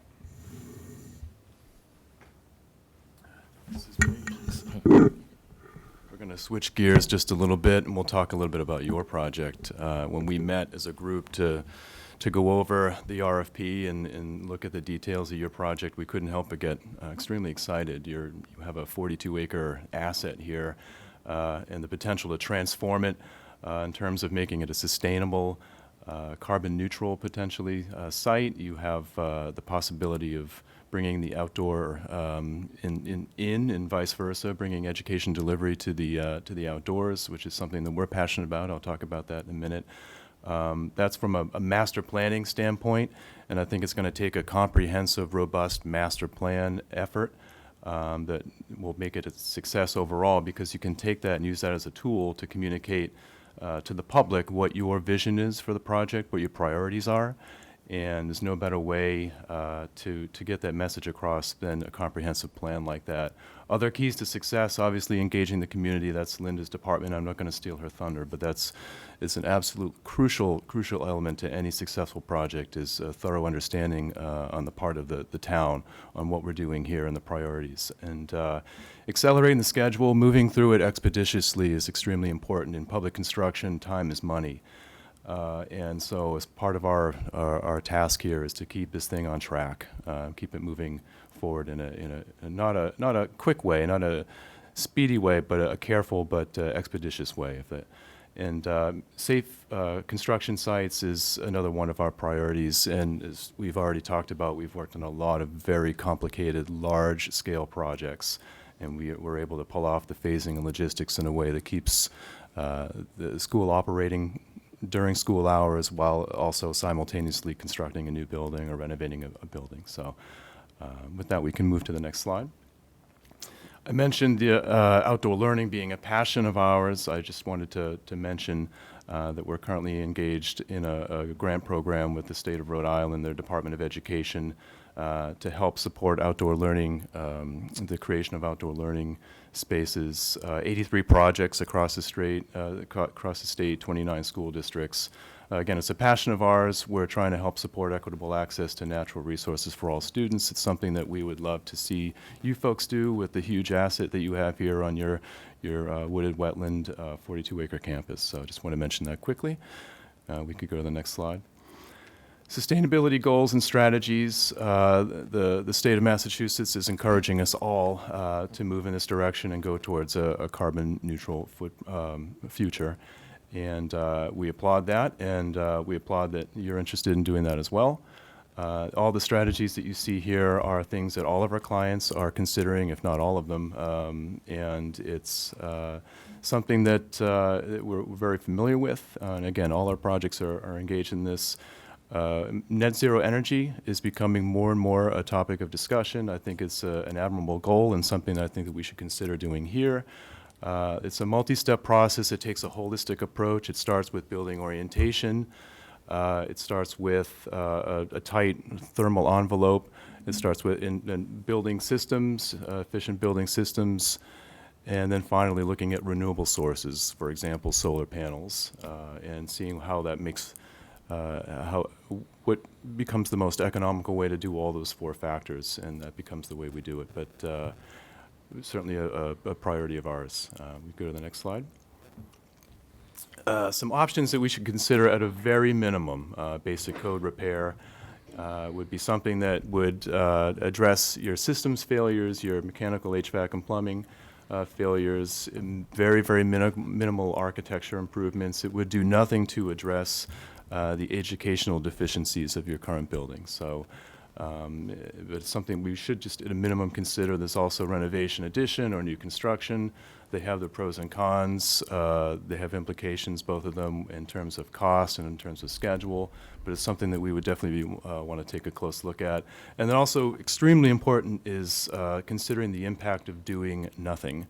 Unfortunately, a lot of naysayers at town meetings often say, well, what if we sort of put a pause button, hit the pause button and see what the market's doing in a year or two, and maybe that'll be a better time to take on a major construction project. Unfortunately, and I think Brian's going to talk about this more, hitting the pause button and waiting and seeing does not tend to pan out because of the way that the construction market, the public construction market works historically. So with that, I'll turn it over to Brian.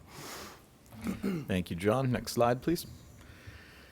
So I know this was Halloween week, but in my opinion, this should be the scariest thing everyone sees this week. This is more or less, this is one of the easiest takeaways we've seen in a lot of data that we've been immersed in the last number of years, and it's a consumer price index specifically of the cost of school building.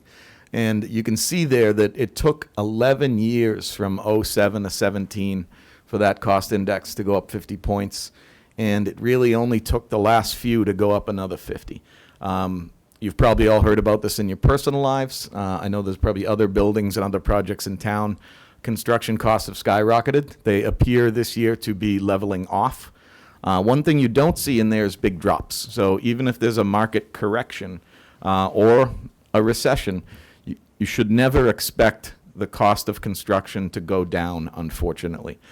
This is why it's so important to get involved with schedule, which we'll talk about in a minute, plotting an efficient schedule. As John said, time is money. Costs are only going to go up. But also really getting deep into what your goals in this building are, getting the right architect on board, using John's skills as an architect, my skills as an ex-architect, and Jay's skills, the whole team's skills in building and mechanical systems to really optimize a financial approach that is acceptable to the town and that's palatable to the town.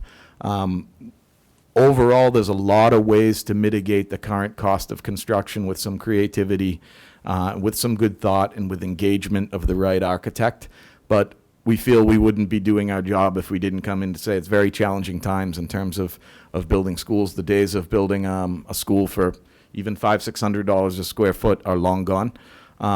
But we've dealt with this with all of our clients, and we feel we know how to help guide you through it. Next slide. Another high-level item that really goes back to what John said earlier, time is money. This is a sample schedule. Why it's not a real schedule is we need to know more. We need to get to know you better. We need to know exactly what options you'd like to look at. Those options could come out to different schedules. We see ways of getting into a new building as soon as 2028. Could be a few years after that. Really depends on what approach you as a town and as a school system would like to take. The real important thing here, again, I don't mean to keep repeating it, time is money, but a benefit of being outside of the MSBA system is that we can work with you upon engagement to really craft an aggressive schedule, to focus on what you need, to get the right architect in here. We would be ready to get an RFP, a request for services, request for proposal for an architect out the first week we're engaged. We speak that language. David probably dreams in contracts, believe it or not. He could handle doing an RFP in a day if we needed it. But getting the right architect on board, you get to pick them. You don't have to go through the MSBA designer selection panel. And having that architect understand that we want to get right to the point of what Burlington wants, and we want to get building in a responsible manner, but in a quick manner to hedge against that graph we saw on the last page of everything just gets more expensive every year. So the benefit of being outside that MSBA spectrum is you can chart your own course. We feel we could really help you do that, and it would take a number of months up front, but we think we could arrive at a really expeditious schedule that delivers on all of your goals in a responsible manner. And we really get there by building the right team with the architect and really forcing everybody to get on the same page, the architects, the designers, the engineers, with what are we designing, what are we building, when are we going to do it. Ultimately, same deal with the contractor. We know them all. Picking the right one, getting someone that's ready to go, that's not bogged down in other projects, not a big important factor for us. But overall, getting through whatever the schedule pans out to be in the most efficient way while still making good on all your goals is really a massive high-level thing that keeps me up at night, and is an item as a project director. Schedule and budget are the two of the things that I think about the most in translating all the day-to-day work that John and Linda and Jay are doing into this master plan is something that's very important for us. One more really important item to cover, which Linda's going to do. It's arguably one of the most important items, community engagement. These projects don't happen without support from the community and without support from the towns which host them. And Linda will speak a little bit more about our approach to that. If you could go to the next slide, please. Sorry, just making sure everybody could hear me. Community outreach, as Brian mentioned, is one of the most important parts of getting any project approved. Adele and myself play a really, really big role in that. Our goal is to be a resource for the town of Burlington, the school, and everybody else who's involved in the project to help get the information out there, to help, although we can't physically stand on the campaign trail ourselves, we are happy to help get the right information put together and get it out to the community. There are many different ways that we can work through that. Facebook, monthly flyers, weekly project fact sheets, surveys. There's all the social media platforms, Twitter, et cetera. These are really, really important ways for us to help get the community on board and to also help disperse information to the naysayers out there once we have learned more about what your needs are, and once we have a better idea of a real project of what's going to work out the best way. This is where we really kick it into high gear. If you go to the next slide, one of the parts that we use that's a great way to help get the information out there, to help people on the committees and the groups to not have to physically stand and answer questions on their toes and every day. They can direct folks to a project website, which is something that we build for every larger project that we work on. It has the information on there where people can get directed to go there and find information about the project, where you are in the process, what have you learned so far, what are the next steps, when are the meetings with the community, which is another big important step, is to have these community forums or meetings where we inform the communities on what's going on and also allow them to ask questions back. So this is sort of a informational process, as well as sort of a more of a virtual file cabinet, if you will, where all the documentation on the project can be housed, and there's no emailing back and forth of documents. Everything is public knowledge. It can be posted on here, and the public has a great way of accessing it. The QR code that's on here is I'm going to have a leave behind for you guys after our presentation, but if you're interested, the QR code will take you to one of our current websites. It's just something that has a little more meat to it, obviously, than this mock-up here, but it's something that has become really, really helpful for all the communities that we're involved with.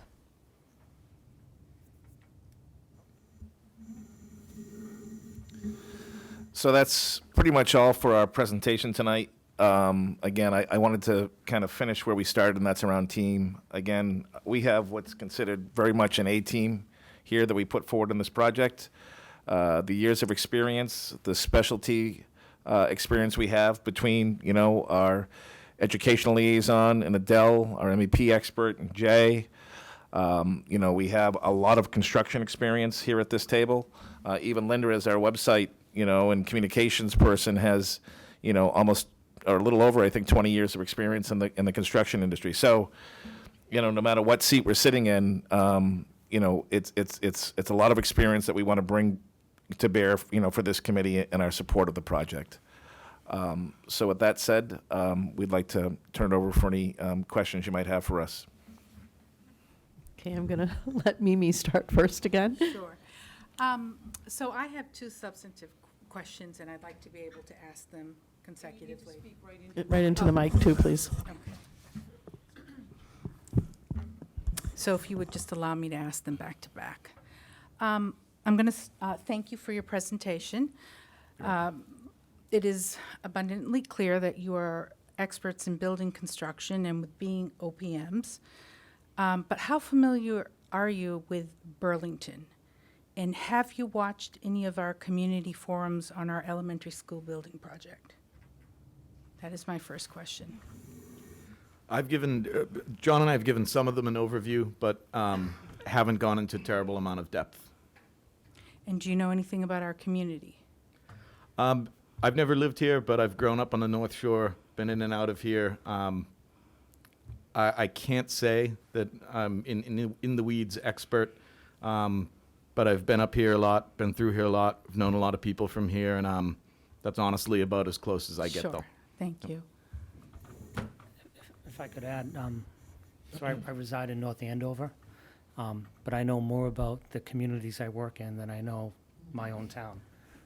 And that's what happens when we get involved into a community. In fact, in Marblehead, during the dedication of the elementary school, the chairperson of the building committee said, left field operates as if they live in town. So I'm with Brian. I don't know Burlington like you do, but trust me, we will know Burlington better than we know our own communities. Just to follow up on that, you know, a number of you made comments like we want to get right to the point of what Burlington wants, but Burlington is a divided community on these capital building projects. So I think any OPM that we work with, it would behoove them to watch those community forums and to listen with a nuanced ear to what is being said, because it will impact every aspect of any building project. So. Yes. I did get that a little bit of a sense of that, and watching a couple of the Fox Hill Elementary building committee meetings, and it's part of why I thought we want to emphasize the idea of a master plan. I think that this is going to take a step back in a way and look at it at a high level and make sure it's a comprehensive effort, that we're not just diving in and rushing into anything for that reason, because I think that everyone's got their own opinion, and some people might feel like they're being left in the dark. So again, that's why I think it's going to take from the start a step back and probably a visioning session to identify what your priorities are, and then take it to the public and show them. And so I did pick up on that in watching. Great. Yeah. And I was encouraged by what Linda had to say. The community outreach piece will be critically important, I think, for any OPM who works in this town. So my second question is this.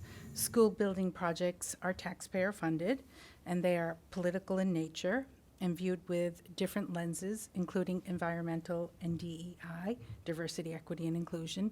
The OPM's neutrality is important. Please detail a specific example of how you practice neutrality when the politics of the school building project heated up.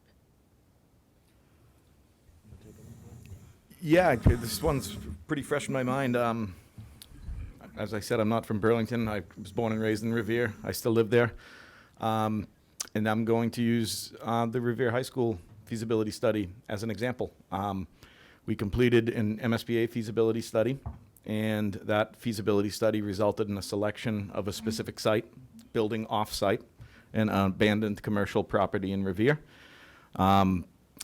That was the voice of the community. That was the voice of the school system. However, when it got to the city approving it, the city took the site off the table at the last moment, caused a lot of turbulence on the flight, so to speak. And since then, there's a race for mayor has broken out, and the two final candidates are on both sides of the issue. I speak with both of them weekly. I view our role really as an objective conduit to factual information. We'll tell you if we're giving you our opinion on something, and usually our opinion is about an architect or an engineer or a construction method, but we want to understand your opinions about Burlington, and we want to communicate clearly and effectively what the ramifications of building here, there, or this project. So in Revere, I'm still quite friendly with two people who, if we put them in the same room, it'd be at least loud. And I've told both of them that you're not going to get us to pick a side. We can succeed at either of these sites. I understand one person's opinion on how they feel. I understand the other person's. I understand they both say they represent Revere. Part of really getting to the right solution, alluding to what John said, is trying to keep this as factual as possible. And everything can't just end up being all facts. It's nice and easy. That would be wonderful. The world would be a much more simple place if that were the case. Ultimately, people's opinions come in, but we've had people that thoroughly disagree with some of our opinions. In the Revere example, we've had people tell us we're wrong about some of our assumptions about cost and the impact of permitting at Site A versus Site B.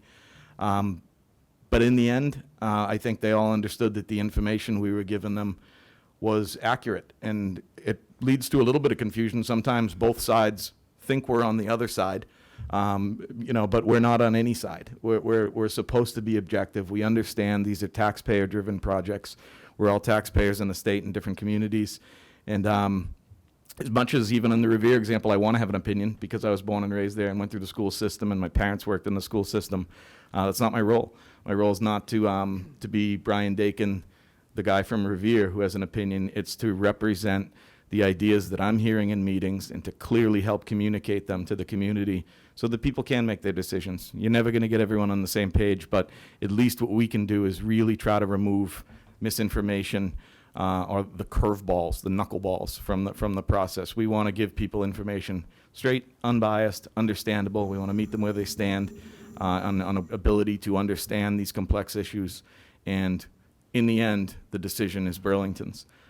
So I hope that addressed your question. I just didn't want to get too personal because the election's next Tuesday, and you just never know who's on the Zoom. Thank you. Anybody else have a question? So I'm going to go with Mr. Brooks.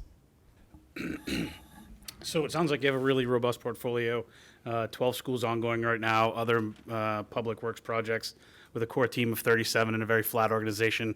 How do you envision managing, the competing requirements here? Because it sounds like you have a lot of work and a very flat and agile team. So I have concerns on availability and, just competing requirements with other projects. Sure. I'm going to let John talk about his capacity, but, we have a person who, John's working in the background on supporting one project in-house. But other than that, he has no prime projects that he's working on. So John can come today and spend as much time on this project as it needs. We don't have, we don't need to make corporate returns. I, as a sole proprietor, can have folks that are sitting on the bench waiting for the next job, and that's what we have here. We have John, who's, basically sitting on the bench. He's working, some in the background, but he has no prime project. Any of the projects we showed here tonight, those aren't John's. So John has the ability to quickly jump in with both feet and do what's necessary from a time and commitment perspective to make this job a success for Burlington. But I'll let... Well, I can't say it any differently than Jim just said it, but the way the timing has worked and the way it played out, I have a ton of capacity. It's unusual for our industry, It's a really exciting thing, and I'm ready to go. So I won't belabor any more than that. But yeah, Jim said it perfectly. I've got a lot of capacity, and I'm ready to dig in. The slot. Sorry, David. Just one thing to mention too is because we are a very flat organization, we're very flexible. We tend to put together the team approach so that you're not left with just one person. So we all work on multiple projects. They're not all full-time, but they can be. It fluctuates. One day is more than the other. But with that team approach, it really gives us flexibility to put together the people that we need when we need them. And it's also more from a geographical standpoint. We have 37 people that are spread out a little bit, so we tend to try and make the projects work. So the majority of this team here all lives on the North Shore side. So we're not traveling for 3 hours to get to project sites or to project meetings. It's much more geographically put together as the teams go as well. I'll have to say the 3 slides that Brian presented on the 9 high school projects, he was probably hoping that no one was going to ask him about South Shore Tech, as an example, because you could probably speak to 3 of those 9 projects, but the other projects are entirely different teams. So we don't go after every project. We pick and choose. The only one thing I want to repeat, though, is, while we put a team together here, John is absolutely the day-to-day person and will be the constant. He and Brian will be the constant. As we say, Jay will come in when necessary. We'll call on Dave's expertise when necessary. Linda will be there for communications. But the folks you'll see every day is John and Brian, and specifically John is the day-to-day guy. Thank you, and I think Ms. Simon has a question. Yeah, I have 2 also. I actually was pleased tonight you commented a lot about the sustainability issues that are involved with building new buildings in this time of our planet. But I don't see any sustainability experts in your team. I'm wondering, and I Jay, I met you, and when you came on the walkthrough, it's like, I think I'd love to have you be the person who helps our staff learn how to use the new equipment. But what's your background in the, geothermal heat pumps and air source heat pumps and chilled beams and things that our team may say, gee, that's really complicated, and you could say, well, I can teach you how to do it. Or tell me, how would you implement if our committee decides we want to go net zero energy, which I'm hoping they will, and if our team decides we want these priorities, will you support that? How will you support that, I guess? So I've seen all of those systems once before. I've seen them, right? I'm kidding. I have 47 years as a service technician. I've worked on every geothermal heat pump. I've worked on the VRF systems. I consider myself an expert on all of those things. We are doing several schools. We're doing schools right now with geothermal. Heat pump systems, displacement air, we have RTUs, VRFs, we have ERVs and ERUs on the roof, and I've actually, in the last year or so, rewritten 50-year-old specs on these construction jobs, because if you guys go into the refrigeration specs on construction specs, it's old stuff, right? It doesn't talk about VRFs and the proper way to install them, and I can honestly tell you that almost every job, they're not getting installed correctly, except on my jobs. Nobody likes me on my jobs when I talk about installing these things the way that they're supposed to be installed. So we have a tremendous amount of experience in all of the systems that you talk about. And I make sure that they're installed per the manufacturer's installed directions. Everything is done to a T, right down to how far apart are the hangers for the refrigeration piping so it doesn't sag in the middle. Little things like that. But the BMS systems, they get complicated, right? The control sequences get very complicated when you're dealing with multi-stack or different manufacturers of geothermal heat pumps and an array of variable speed pumps that pump hot water, chilled water, condenser water, geothermal loop water. And we read our specs very carefully. We read the sequences of operation. I review them all. If there's any gray areas, I bring them up to the engineers because they're the only guys that can really change it. But we work closely with the facilities guys and make sure they understand what they're getting also. Even, Jay, you're talking about this water system and that water system. You have to make sure that the water coming into your facility is good quality water, or else your system is not going to last as long as it should. That's the plumber stuff. No, but it's important.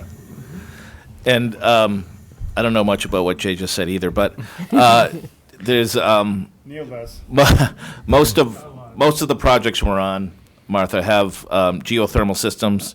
They're all electric. They're PVs.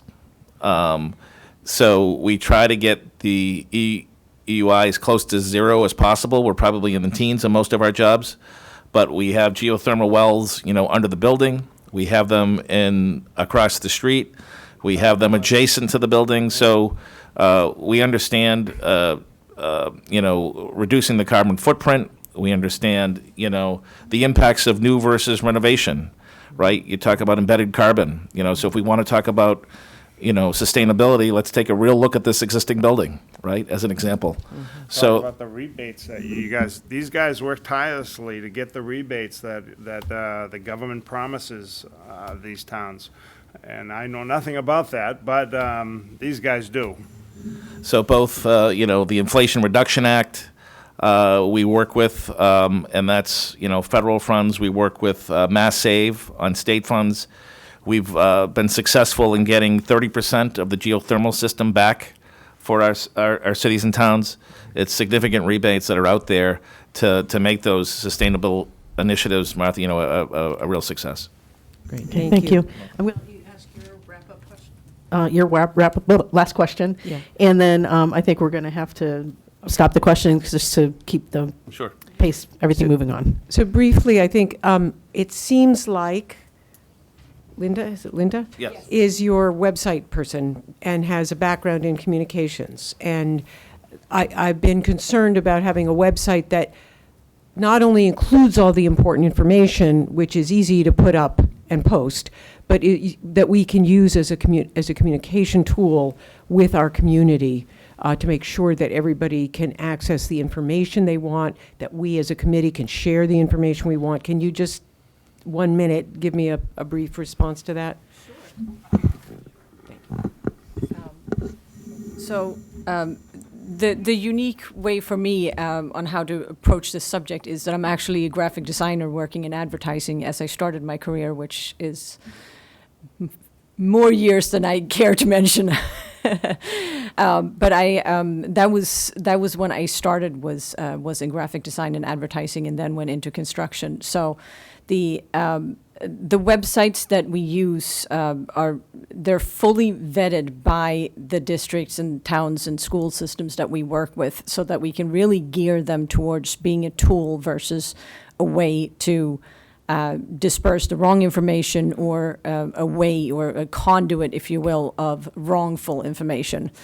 I'd say one of the biggest keys to the website that we use the most is the FAQ section, which is a great way of, you guys all hear it, the Facebook pages will be flooded with them, comments about the wrong thing.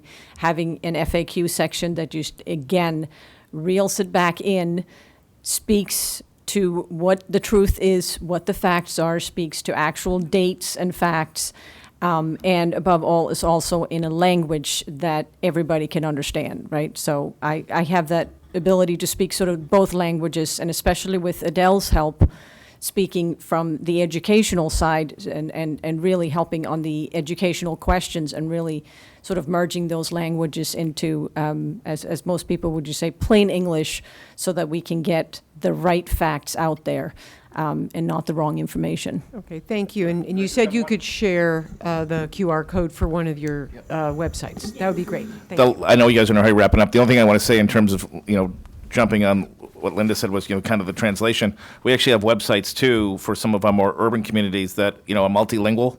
So you can hit, a button on the website and it changes to the language you want to, you want to use as your base language. So we have, websites, we know websites very well. Thank you, really appreciate it, and thank you so much for the time you spent and giving us the presentation. Bob, are we able to get a hard copy of it, or a copy of it? We have it. Perfect. All right, thank you.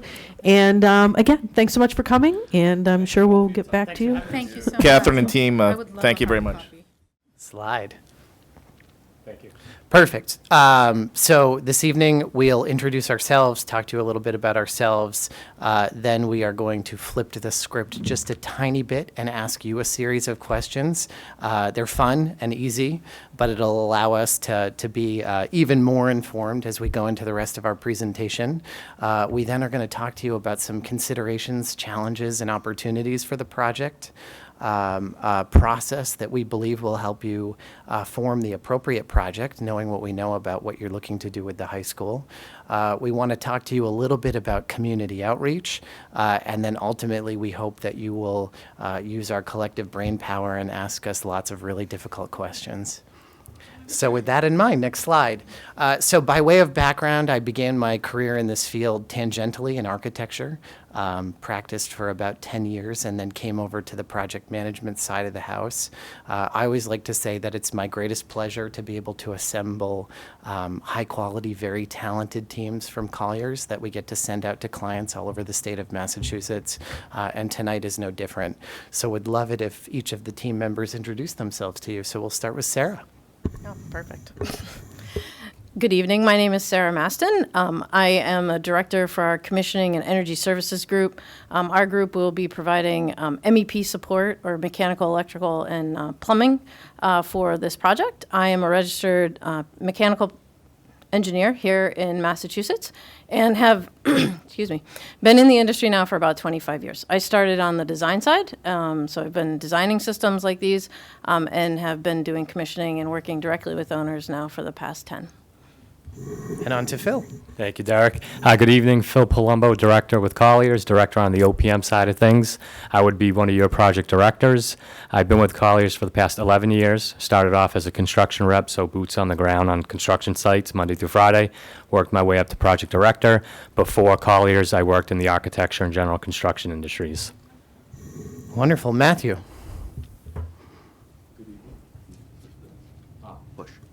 Good evening, everyone. I'm Matt Sturs, your project manager and day-to-day point of contact for the project. Like some others on our team, I began on the design side as a landscape architect. I'm a licensed landscape architect in Massachusetts. I have a little over 12 years of experience in the AEC industry, and I'm really looking forward to this project. We'll be fortunate to be selected. Great. Thanks, you, Matt. And Jessica. Hi, I'm Jessica Drummond. I am an assistant project manager at Colliers. This is my second year, and I also came from a design background. I will be helping Matt with scheduling and coordination for the project. Thank you. Wonderful. So slide, and then if Matt, you would help me on this first one, I'm going to have you go up to our big poster board. And what we'd like to know from all of you is answers to a series of questions. There are only 3 of them, but as I said at the outset, they'll be really informative as we continue through the presentation. So the first question that we'd love to hear from just anybody as thoughts come to you is, what does success look like to you on this project? I will let Ms. Simon speak first. I would like to see a 21st century high school that's sustainable, accessible, ADA accessible, and hopefully not too expensive. Love it.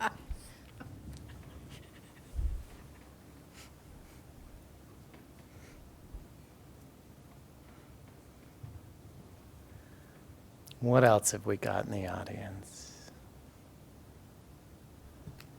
I'll just add to that. A school that meets the educational needs of our students, as well as being able to support the outside groups that we have in this building.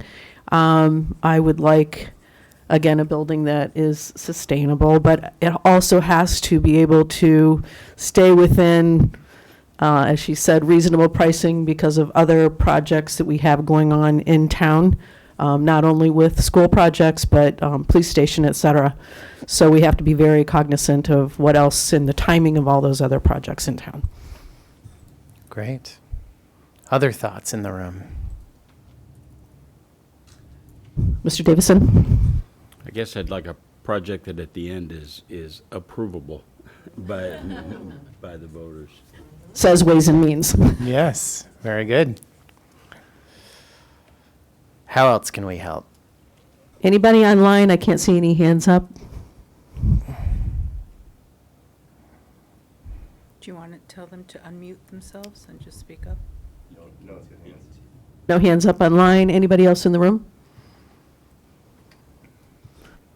Mr. Brooks? Or, oh, Ms. Zirinsky. I want a good science room. Excellent. I'd also echo, excuse me, Catherine and Martha's comments about it. A building that meets our educational program is sustainable within scope and schedule, and of course, budget. Excellent. Right. I think that's probably a good start, huh? Yeah, yeah, that's good. So Matt, if I could ask you to kind of post that on the wall over there, we'll flip to the next sheet. And the next question we want to know is, what are you excited about? So we're pretty excited to be here, but what are you excited about with regard to the project? I'll just say, we're hoping to get something going for our high school since it's been, at least 11 years that we've tried to get MSBA to help fund something. So we are very fortunate that we had a town that supported giving us the money to do this feasibility project. And so again, I think we're all just excited that we can hopefully come up with something, as we just said, that the town will agree to build. Sure, yeah. The prospect of a 21st century new or revised school with a profoundly reduced carbon footprint, that if it is approvable, that would be very exciting. That's great. Any other thoughts? Yeah. Ms. Simon? Yeah, I would repeat what I said before and to be more specific, and new science labs. That's one of those things that we've been like Desperately begging needing. MSBA for 12 years, I think. Okay. Any other? I'm excited Oops, sorry. to say goodbye to the mechanical systems in this building. I love The that. possibility of that. Any hands up online or any comments from anyone online? Okay, thank you. All right, Mr. Brooks? I'd also be excited about an innovative educational space that supports our high-tech curriculum additions as well as our science program. Excellent. Any final thoughts before we go to our last question? No. All right, so this one's harder. Sometimes I bring stress balls. I felt like it was too late in the evening for that. But what we want to know is now, what are you most concerned about? Well, I think we, right, in unison, can say that the town will pass whatever we present. Okay.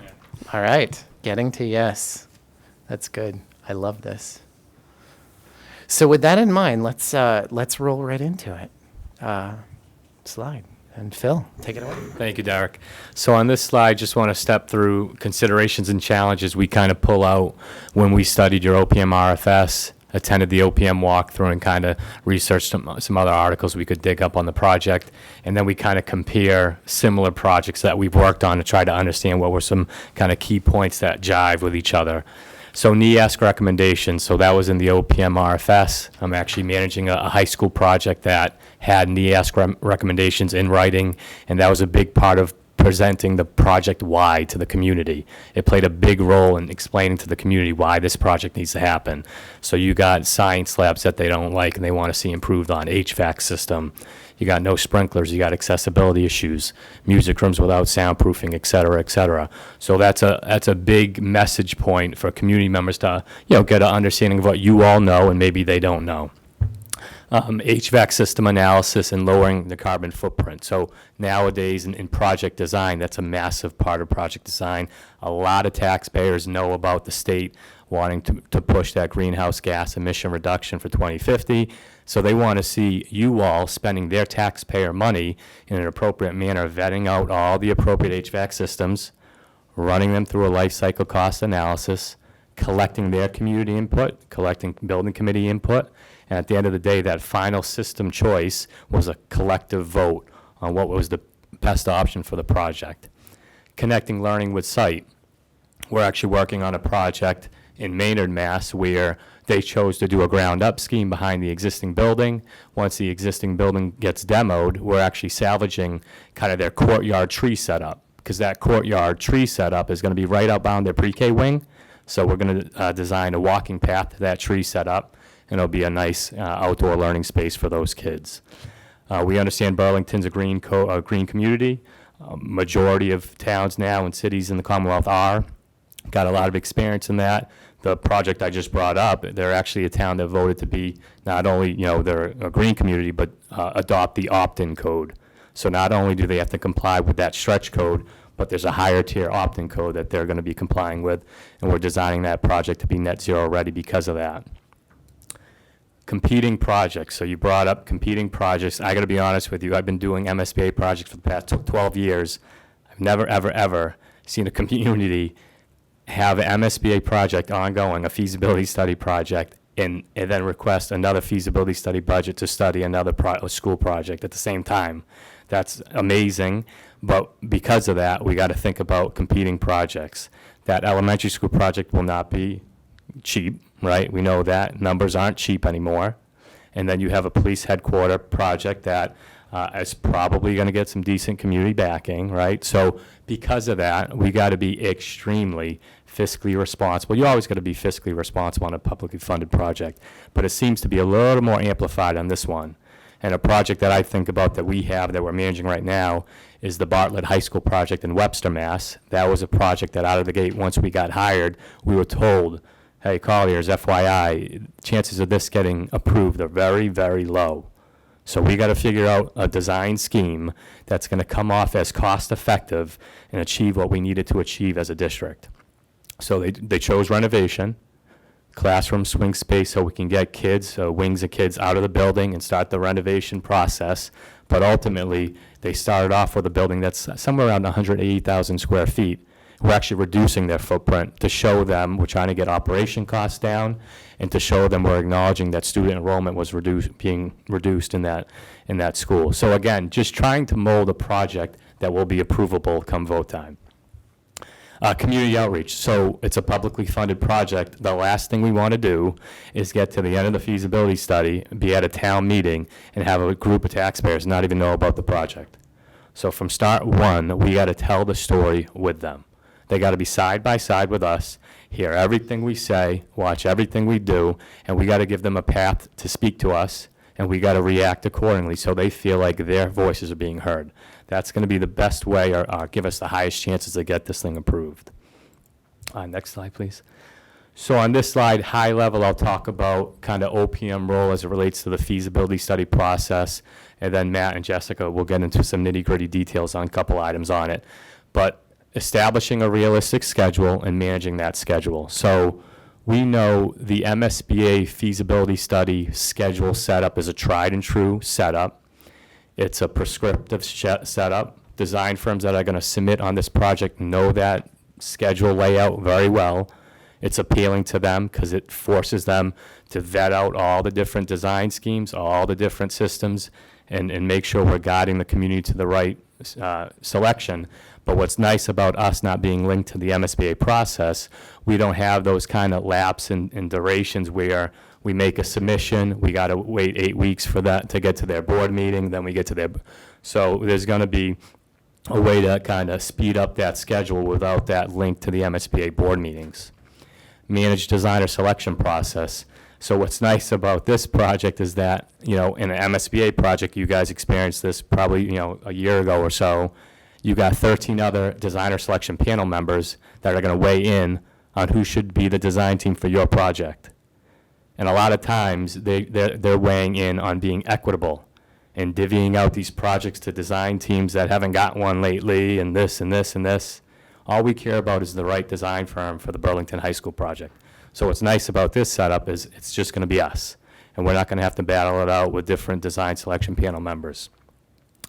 Facilitate preferred option or scope. So we want to manage the design team to make sure they're presenting to you all X amount of ad reno schemes, X amount of reno schemes, X amount of ground up schemes.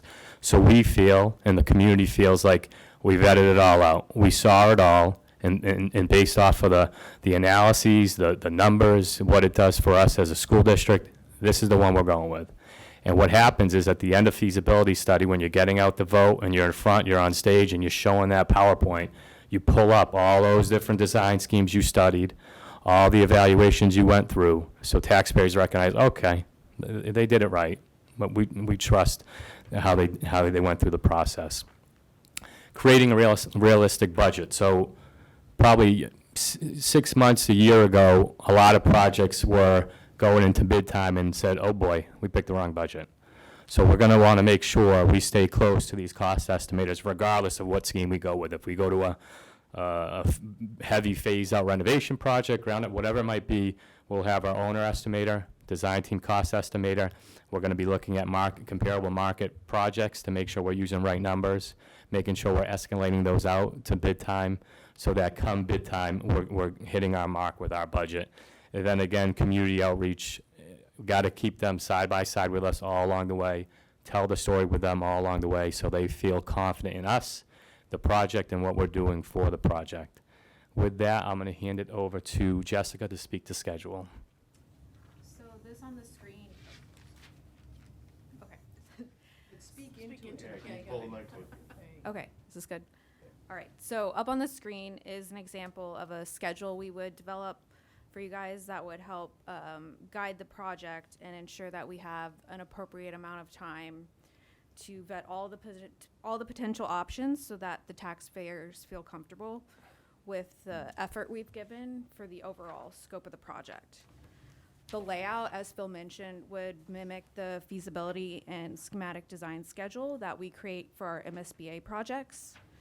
And this is a tried and true schedule, and it just ensures that we are vetting and studying all the different options and project scopes so that we can ensure the taxpayers feel that we did right by them. We'll manage the project team to ensure we hit our target dates and so that we can be sure that we have a comprehensive and well thought out project for local voting success at the end. Thank you. Great. Thank you, Jessica. Matt? Thank you.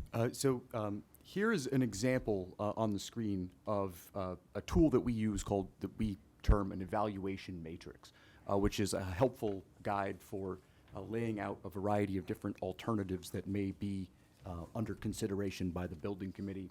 It's useful for building consensus and for helping the building committee make informed decisions. It allows us to evaluate a lot of different attributes to the project, developed with, with collaboratively with both the building committee and any community stakeholders that may want to come to the table to participate in that process. And what that, sort of the output of that process, if you will, is something that is intuitive and is formatted for the graphically inclined. And this is really helpful for organizing what may be a huge volume of information as you're evaluating alternatives. I've been involved in projects that have at one point had as many as 27 different alternatives being studied. So it's helpful for organizing that and explaining in a clear way some of the different positives, negatives of some of the different alternatives being studied. Things like, to our previous discussion, is it cost effective, an economical solution to the space needs problems? Is it something that achieves the educational goals of the district. And it's also useful, beyond building committee functions, as a community outreach tool, getting back to what Phil was talking about, and engaging the community in the process, and really documenting for the Burlington taxpayers, the process that was followed, showing your work, and really, I think, building the case, if you will, for the project. And one of those key factors, if that will be evaluated is the sustainability processes that we're going to be implementing as part of that. So I'll turn it to Sarah to discuss those. Thank you, Matt. So up here on the slide, we have quite a few things that we consider as part of what we look at for sustainability. So buildings and their operations account for almost 40% of our global greenhouse gas emissions globally. And unlike plumbing and plumbing and electrical systems, there is many ways that you can heat, cool, and ventilate a building. So when we talk about sustainability, there's 4 things that we always want to consider. The first is energy efficiency of the systems that we're looking at, as well as refrigerant management and renewables. So all of those things we kind of want to take into consideration. As noted, we know that Burlington is a green community, and in your RFS, you also mentioned your goals, to minimize your carbon footprint. So as part of the process, we work with you during this feasibility study to help document and clarify what those design goals look like. And then as the project moves forward, we would work with the design team to make sure that those goals are implemented in the design drawings that would go forward. So like I said, during the feasibility, we would work with the folks in this room, other identified stakeholders, to again make sure that all of these things are communicated and that there's no surprises towards the end of the project.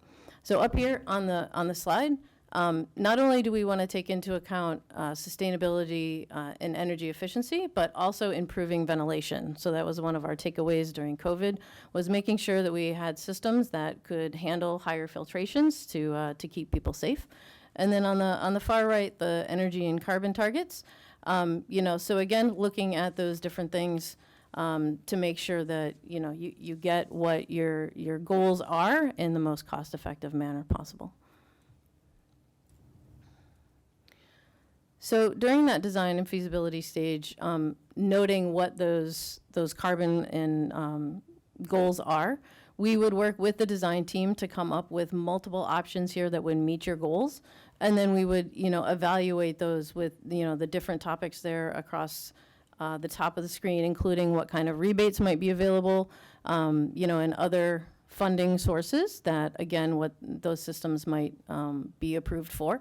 But, just straight up pros and cons, and we look at, just first cost and then what the maintenance costs would look like throughout the course of the operation of the school.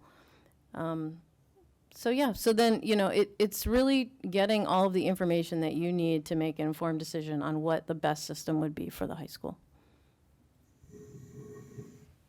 Thank you, Sarah. So to kind of close out the last slide, community outreach, again, potentially the biggest part of this feasibility study effort.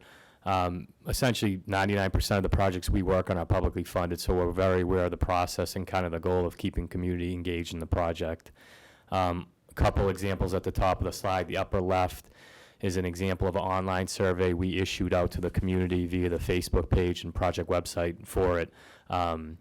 To the community, because a big part of that feasibility study effort and a kind of a big linchpin, if you will, to the project was the HVAC system selection. So there was we held a community forum. We heard a lot about people actually not loving the idea of not bringing gas to the building. So the building committee heard that, and the building committee said, okay, let's go with a traditional gas-fired system.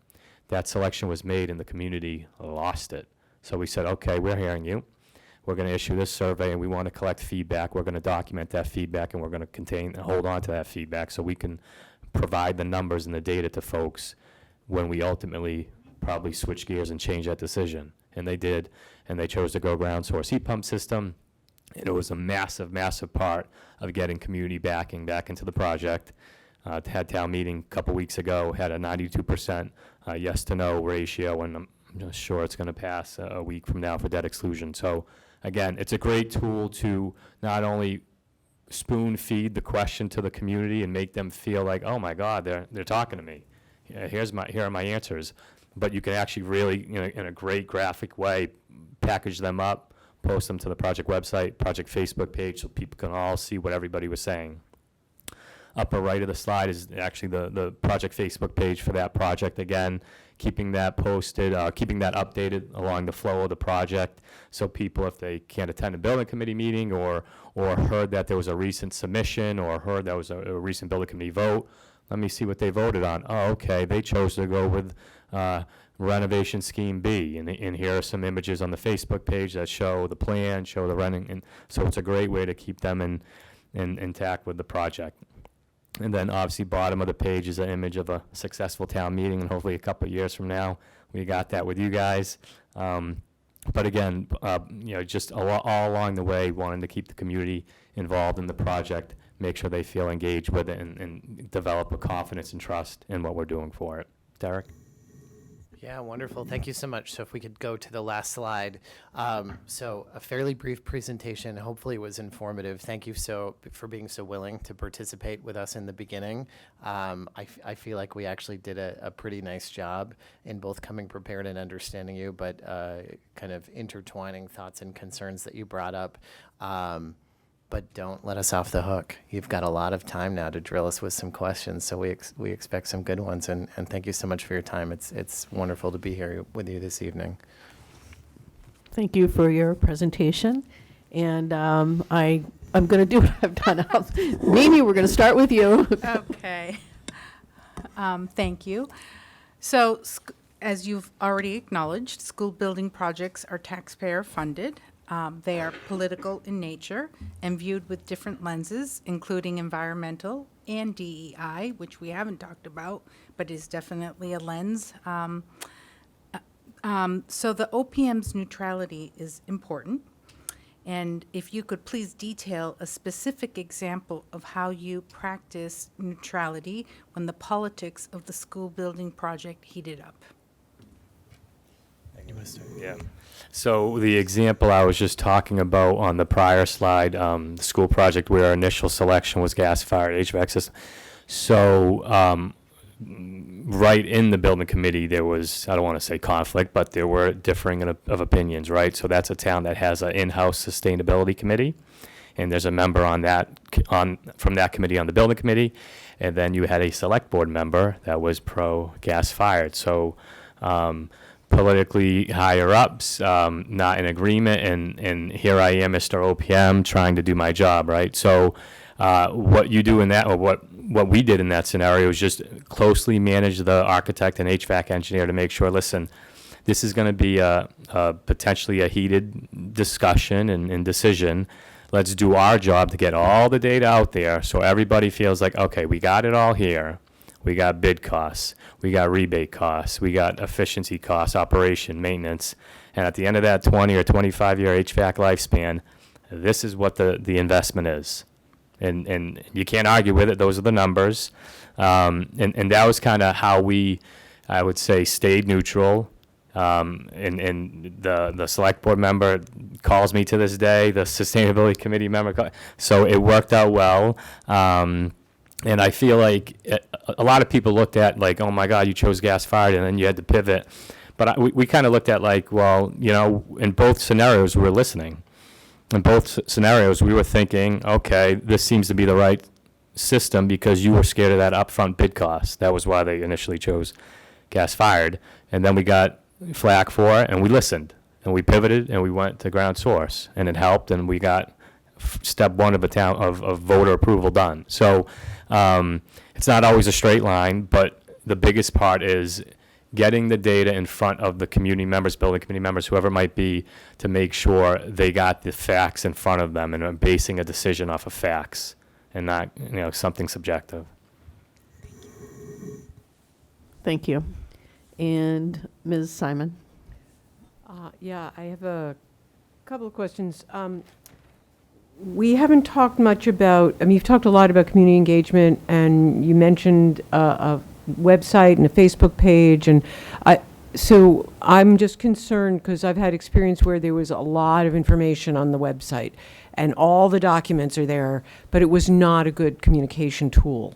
So if someone could speak a little about how you might use that part of the community outreach to have that two-way conversation or at least sharing of information. Yeah, thank you so much, Martha. So one of the things that I absolutely love that I do quite a fair bit of and that the team does is we really work with communities about making sure that salient messages are shared with the community, that the community is heard, that the community has ways to engage, and that for folks who are not as able or wanting to participate have the information that they need. We always say that an informed electorate is what you want, regardless of the outcome. And so I would say very specifically, we've done a number of things in the last couple of years that have been quite different.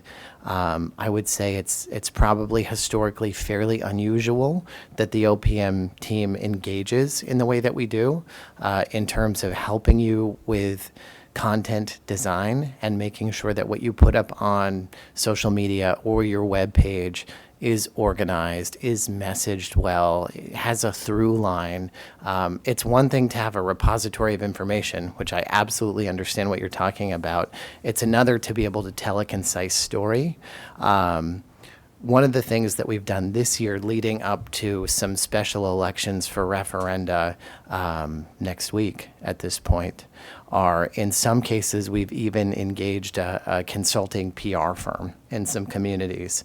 And what that firm has done is taken some of those salient messages and developed a series of short videos, kind of highly produced and put together that provides objective information, and it's essentially the community sharing its story and talking about it with its own community members. And so what we've done is essentially we've done 1 to 2 minute pieces that can be longer and shared on people's private, kind of personal social media pages.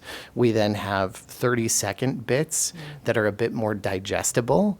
And in some case, we've actually even done some paid target marketing, where essentially you're given, before you get to the skip icon, if you want to push information out, about 15 seconds. So the firm that we've been working with has done some really wonderful videography of the community talking in couple minutes, 30-second and 15-second segments. And I think it's been a really wonderful tool in making sure that the story is very clear. It's coming from the voices of the community themselves. It comes from town leadership, it comes from school leadership, it comes from police, it comes from fire, it comes from all of the folks who really have a vested interest. In some cases, the local Chamber of Commerce has really wanted to talk about, especially in the cases of high schools, what that does in terms of workforce development and the long-term health and viability of the community. So I love this work that we're doing, and it's fun. So Can I ask a follow-up? Yeah. I couldn't tell from what you said. Would you be creating and running the website and the Facebook page? Because we do not have a communications director or department here. Sure. So historically, what we can do it either way. If we were to take full control, we would probably want to consider bringing on outside support. We've done it both ways. If it was simply making sure that you had the content you needed, so to the extent that the school department is already running their own website, if they wanted a page within the website where it's fairly easy. No, okay, that's not, she's like, absolutely not. That's my personal There'd be opinion. a link. Yeah. That's my personal opinion. Yeah, no. So no, in that case, probably we would bring in a partner to help us. But what we've done quite successfully with that partner, You described it. yeah, Yeah. essentially. Yep. And then I have a second question, although, do you want to ask somebody else? Or? No, you Okay. go ahead, Martha. So my other question is, you actually have answered a lot of it. My concern is sustainability, and all of what that encompasses. So I haven't yet figured out if is one word that everybody understands. To me, it means lower carbon footprint, energy efficiency, healthy air, healthy this, healthy that. So I do think that you've covered that both in the presentation and in your RFS. So the next part of it is, and as the MEP person, you tell us a little bit. I mean, you've worked with all the various things, and in particular, if we were to choose geothermal heat pumps and chilled beams, and those are new kinds of systems, and our staff are going to have to learn. So, how would you help our staff learn how to run this system so that it is efficient, so that it is cost effective, so that it's comfortable, so that people understand and know and don't feel like, what did that building committee do to us? We want the staff, to engage and embrace it as well. So how do you work with staff in that stretch? So I would say that even starts during the feasibility stage, in the fact that, when we're defining what these goals look like, is that the facility staff is one of that stakeholder groups that are going to be involved in the discussion. So we're going to hear their voice early on. There is a lot of new technology, and there's newer technology. So we find that most school districts aren't super comfortable with the newest technology. They don't want to be the guinea pigs, and we totally get that. But there is, newer technology that has been around, even 5, 6, 7 years now. We can pull maintenance records from other projects, and just to kind of get a level of comfort with what this would look like. But also, towards, outside of the OPM services, we also have full commissioning services. And as part of the commissioning service packages that we provide, is also staff training. And we work pretty much through, again, from the very beginning. So once the design is set and we're, kind of working towards construction documents, we're still, figuring out the details, but for the most part, systems have been selected. We work at that point at identifying where the training is for the staff that you have, identifying those gaps early, and so that, through the construction process, as equipment is being installed, like we invite, the facility staff to come in to see it when walls are open and you can still see where all the equipment is and how it's put together. But then as part of the commissioning piece, we do a full training plan where we invite the facility staff to be a part of the commissioning process itself and all of the functional testing at the end of the project. Again, so that when the controls contractor is on site, because he see in your RFS that you really didn't have an operable BMS or a central control system. So we'd really want that to be a part of this so that you can see what your building is doing. And the other thing we like to do in schools, particularly high schools, is have some kind of dashboard so that the students can get involved. Because my youngest is now a sophomore in college, but when we were looking at colleges for her, she was very interested in what schools were doing, what sustainable things that they were. They even had competitions between the dorms on who had the less water usage, and I'm like, do we really want to encourage kids not to shower? I'm not really sure that that's where we want to go. But different kind of competition, electrical use, turn the lights out, all that kind of stuff. So getting the kids involved to make sure that they understand what options, are being implemented in their school and what it means to them as far as cleaner air and lighting and natural lighting if we can, all of those things on the sustainability rainbow, if you will. Perfect. All right, thank you. Any other questions? Anyone online have a question? Nope. All right. Going once, going twice. All right, I think we'll wrap it up. Thank you so much for your presentation. We really enjoyed it. And I guess we'll go ahead and let you all leave, and we'll go ahead and decide to adjourn, I think, as we're getting along here. Thank you for having us. Thank you so much. Thank you so much. Thank you. Can we Sharpies just back, talk right? about next steps? And Yeah, we'll do schedule? that after they Oh, leave. okay, I'm sorry, I thought you said adjourn. No, we will after. Okay, good.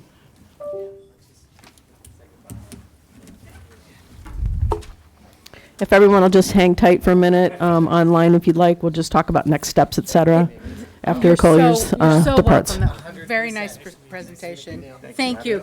Don't mind me. I'm just not wanting to spread any cold germs. Thank you so much. Thank you. Love what you had to say. Thank you. Good meeting you. Thank you so much. Thanks a lot.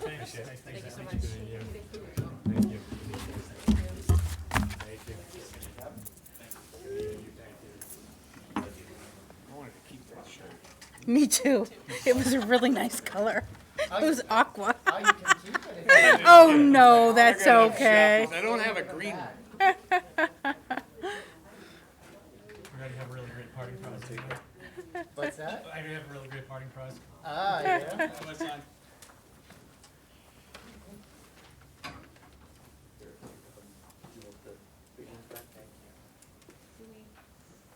That was just kind of against the wall. The rest of this stuff is first. You can take your notes with you.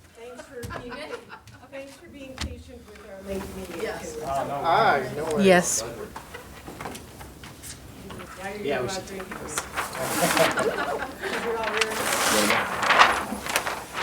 Matt, can I have you pick the big poster board? That guy? Yeah, that's not ours, that's theirs. We just need to pick that. Thanks, guys. Have a good night. Thank you. Have a good night. Thank you again. Was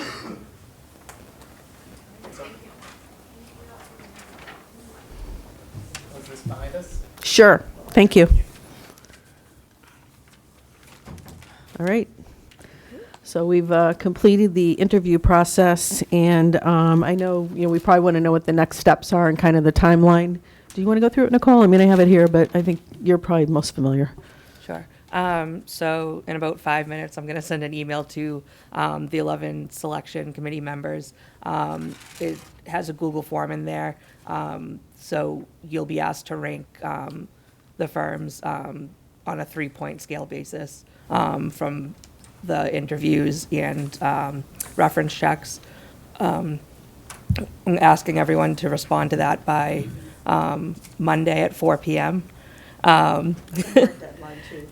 Yeah. I just want to mention that's a hard deadline. I know that the last time we had a few people who were late, and I get their other commitments, but we really need to stick to it. So thank you. Yeah, this is just like 4 questions that it's not as cumbersome as the, and time consuming as the first round. So Monday, 4 p.m., if everyone can rate those. And then on Wednesday, November 8th would be when I'd begin negotiations with the top-ranked firm. And then anticipated execution of contract would be Tuesday, November 14th. Perfect. And thank you very much for that. And did anyone else have any other, yes, Martha? I just wanted to make sure, does everyone have access to the Google Drive document with the references on it? Yeah, Martha, I'm actually going to have include not that seen that. in the email also. You'll send it again? Yeah. Okay, great. Thank you. And any other questions? Everybody good? All righty. Does anyone want to make a motion to adjourn? So moved. Second. All in favor? Aye. Aye. All right. Thank you, everybody. Thank you.